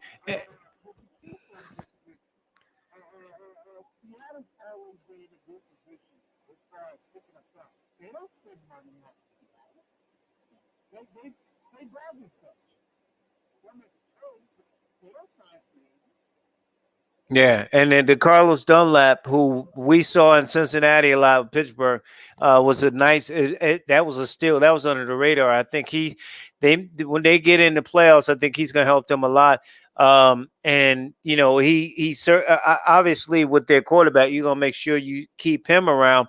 But I'm going to tell you too, guys, that if we're looking at teams with firings, and we don't know all the firings that's going to happen, we know it's going to happen, but it did happen in Houston. Why wouldn't you want to be in Houston with that quarterback? Why wouldn't you want to be a coach with that quarterback? To start with him at least. Deshaun Watson already saw. Deshaun Watson, that dude can ball with nobody playing with him, and he balling out. I would want him as a quarterback in a minute. No, I'm saying, right. No, I'm saying if you had if I wanted to start a team that was a fired coach, it wouldn't be in Chicago because he gonna go. He better go. It would certainly better wouldn't be in the Jets with they probably gonna draft another quarterback. It would be Deshaun Watson, man. And I feel so bad for him because the boy can ball with a bunch of misfit. He's LeBron. He's LeBron T with no talent. He just balling out anyway.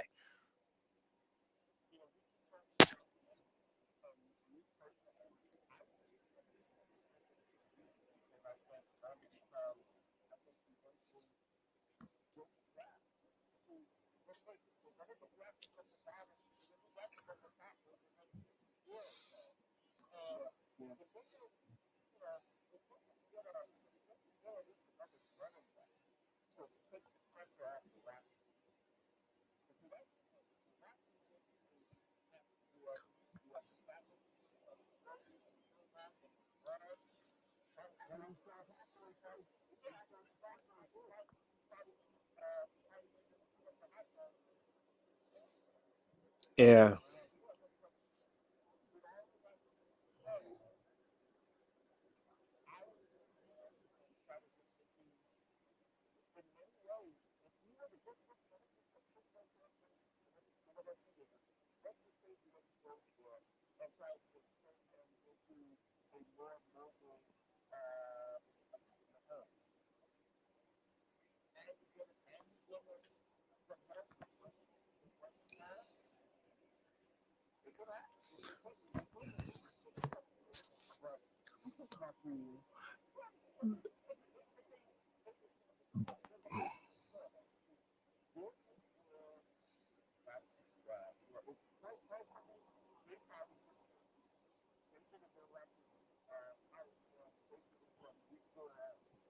But the problem with the problem with Watson, first again, I feel bad. I hate to see this dude.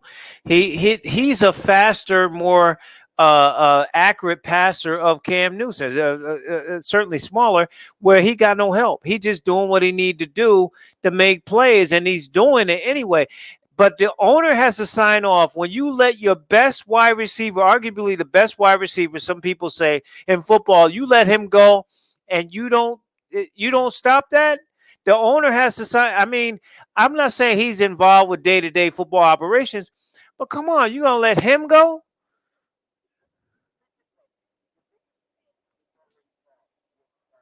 with Bill O'Brien, right? Like Matt Patricia, another Belichick guy. Matt Patricia in Detroit, I heard they hated him. Who?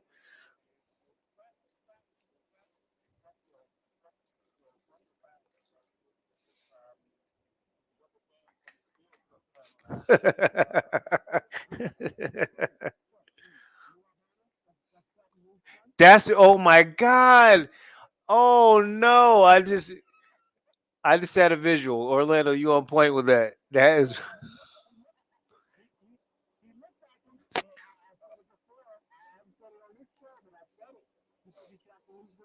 oh my god.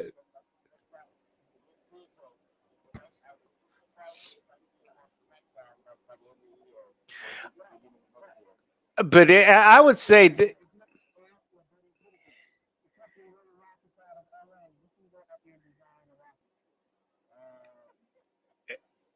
I love me.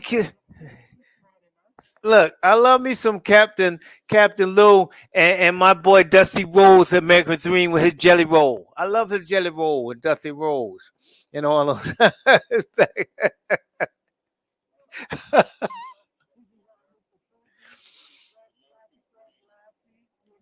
oh, oh my god! Wow, wow.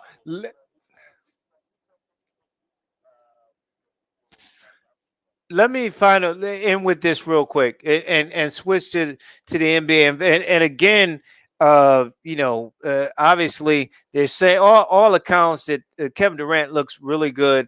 No signs of any issues in there.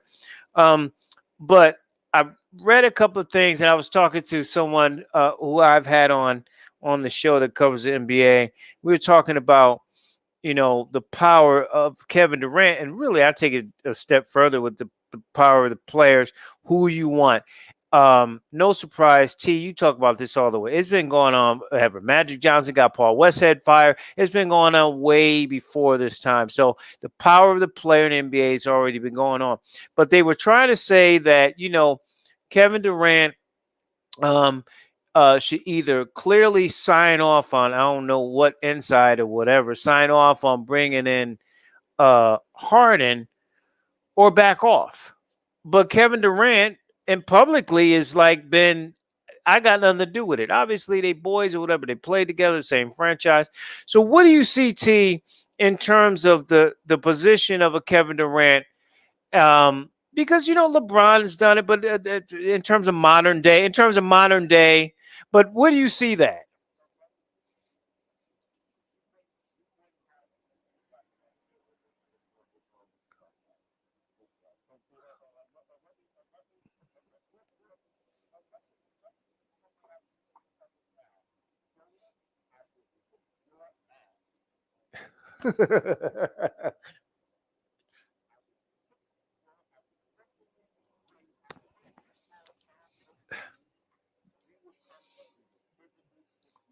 The views expressed here are not necessarily.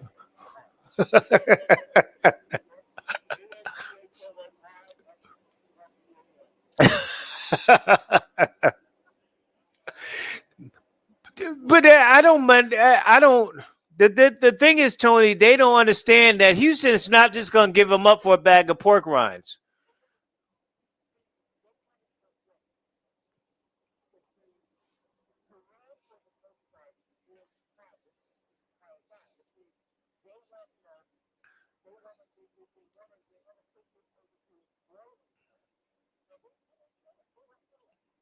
Right.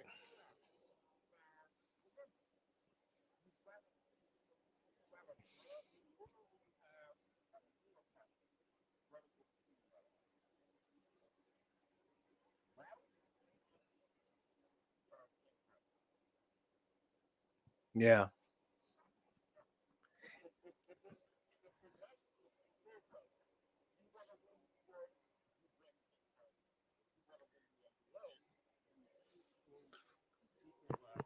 Well, then that goes back to Mets Yankees, though. What do you want to win? You want to win the Mets Yankee battle, or you want to win the World Series?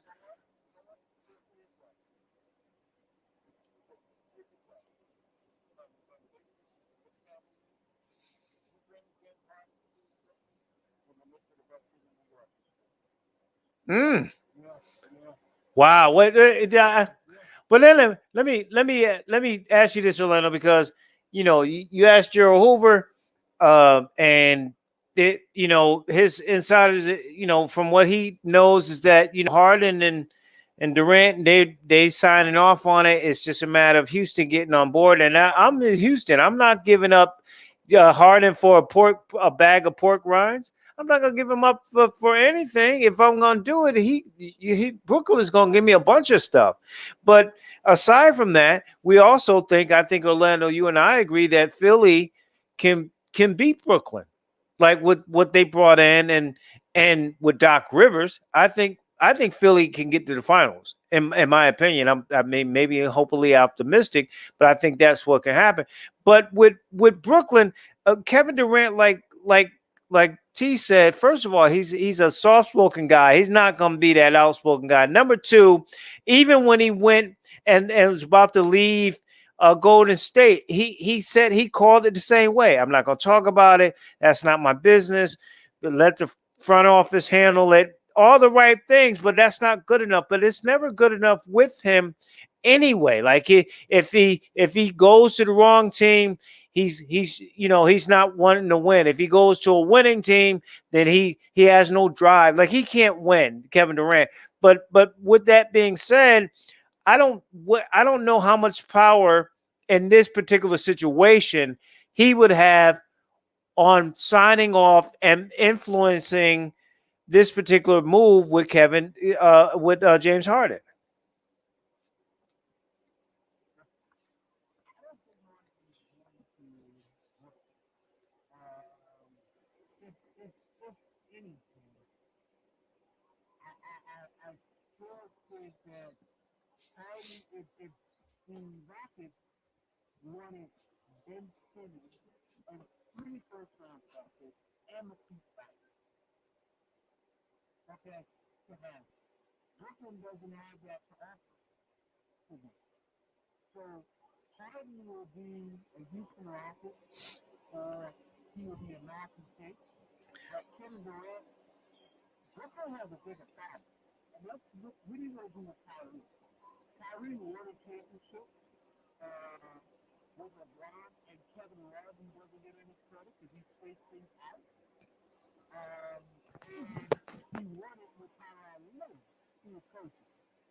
God, hopefully it's not D'Antoni. They're gonna really be in trouble.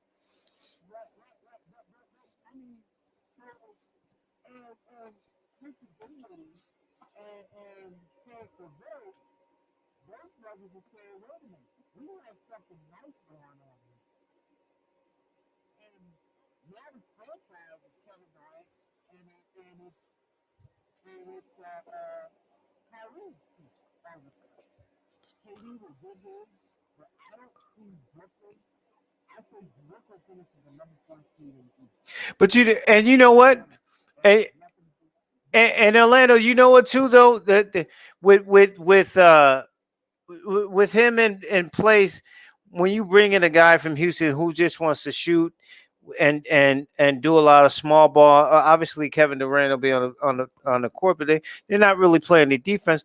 He could be the coach, with Steve just kind of it being the head in theory only. And then the other part of it is, I just don't. I've never seen how Kyrie can function anything with Harden, because Kevin Durant is very economical. He can take 20 shots and get 30 points, 40 points. He can do that. But Kyrie demands the ball in his hand. That's his game.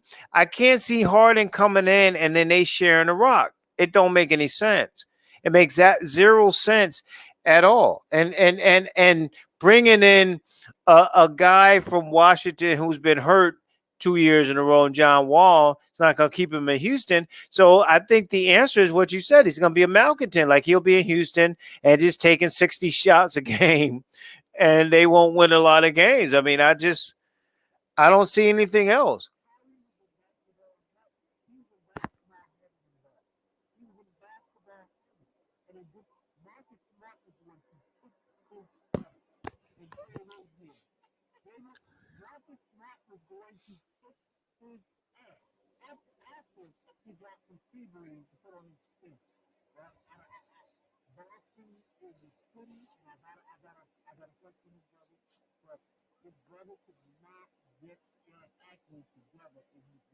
Oh, jeez.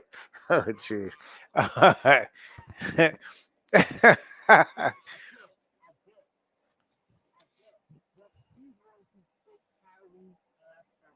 Right.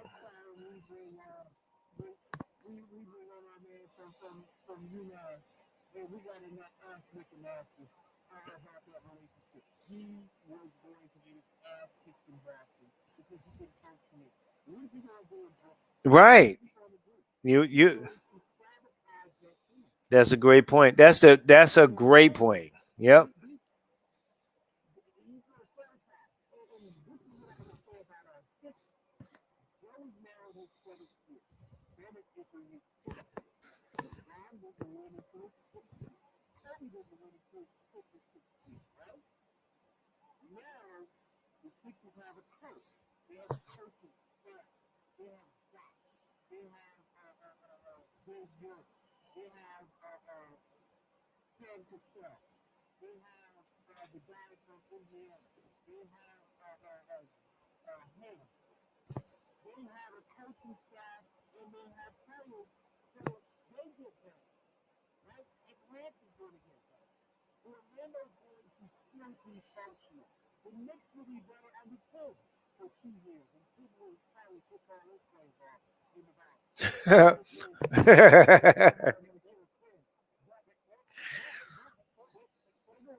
Right.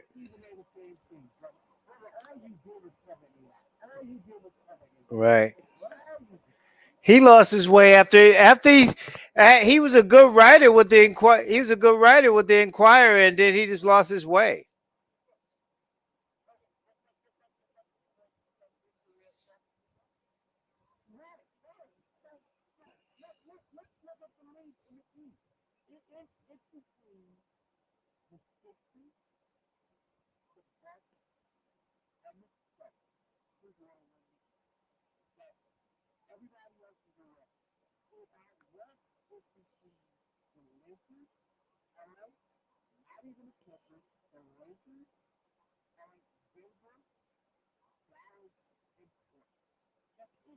Yeah, right. It's for the title. Yep.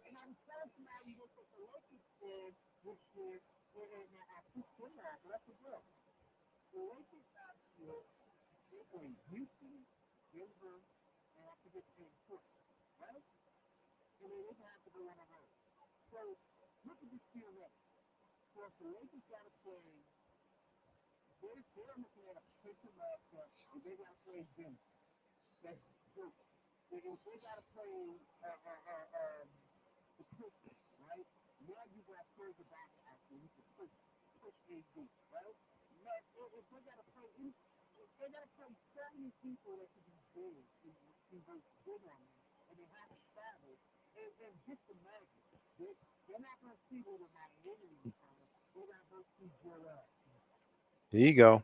Yeah, I like that.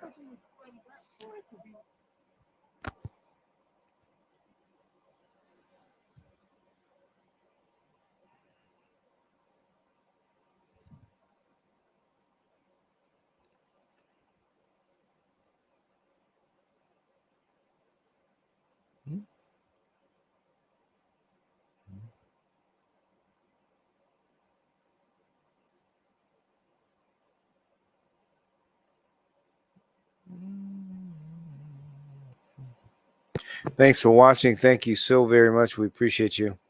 Make sure you tune in. And don't forget, our website is the Batchelor News Radio Network.com, the Batchelor News Radio Network.com.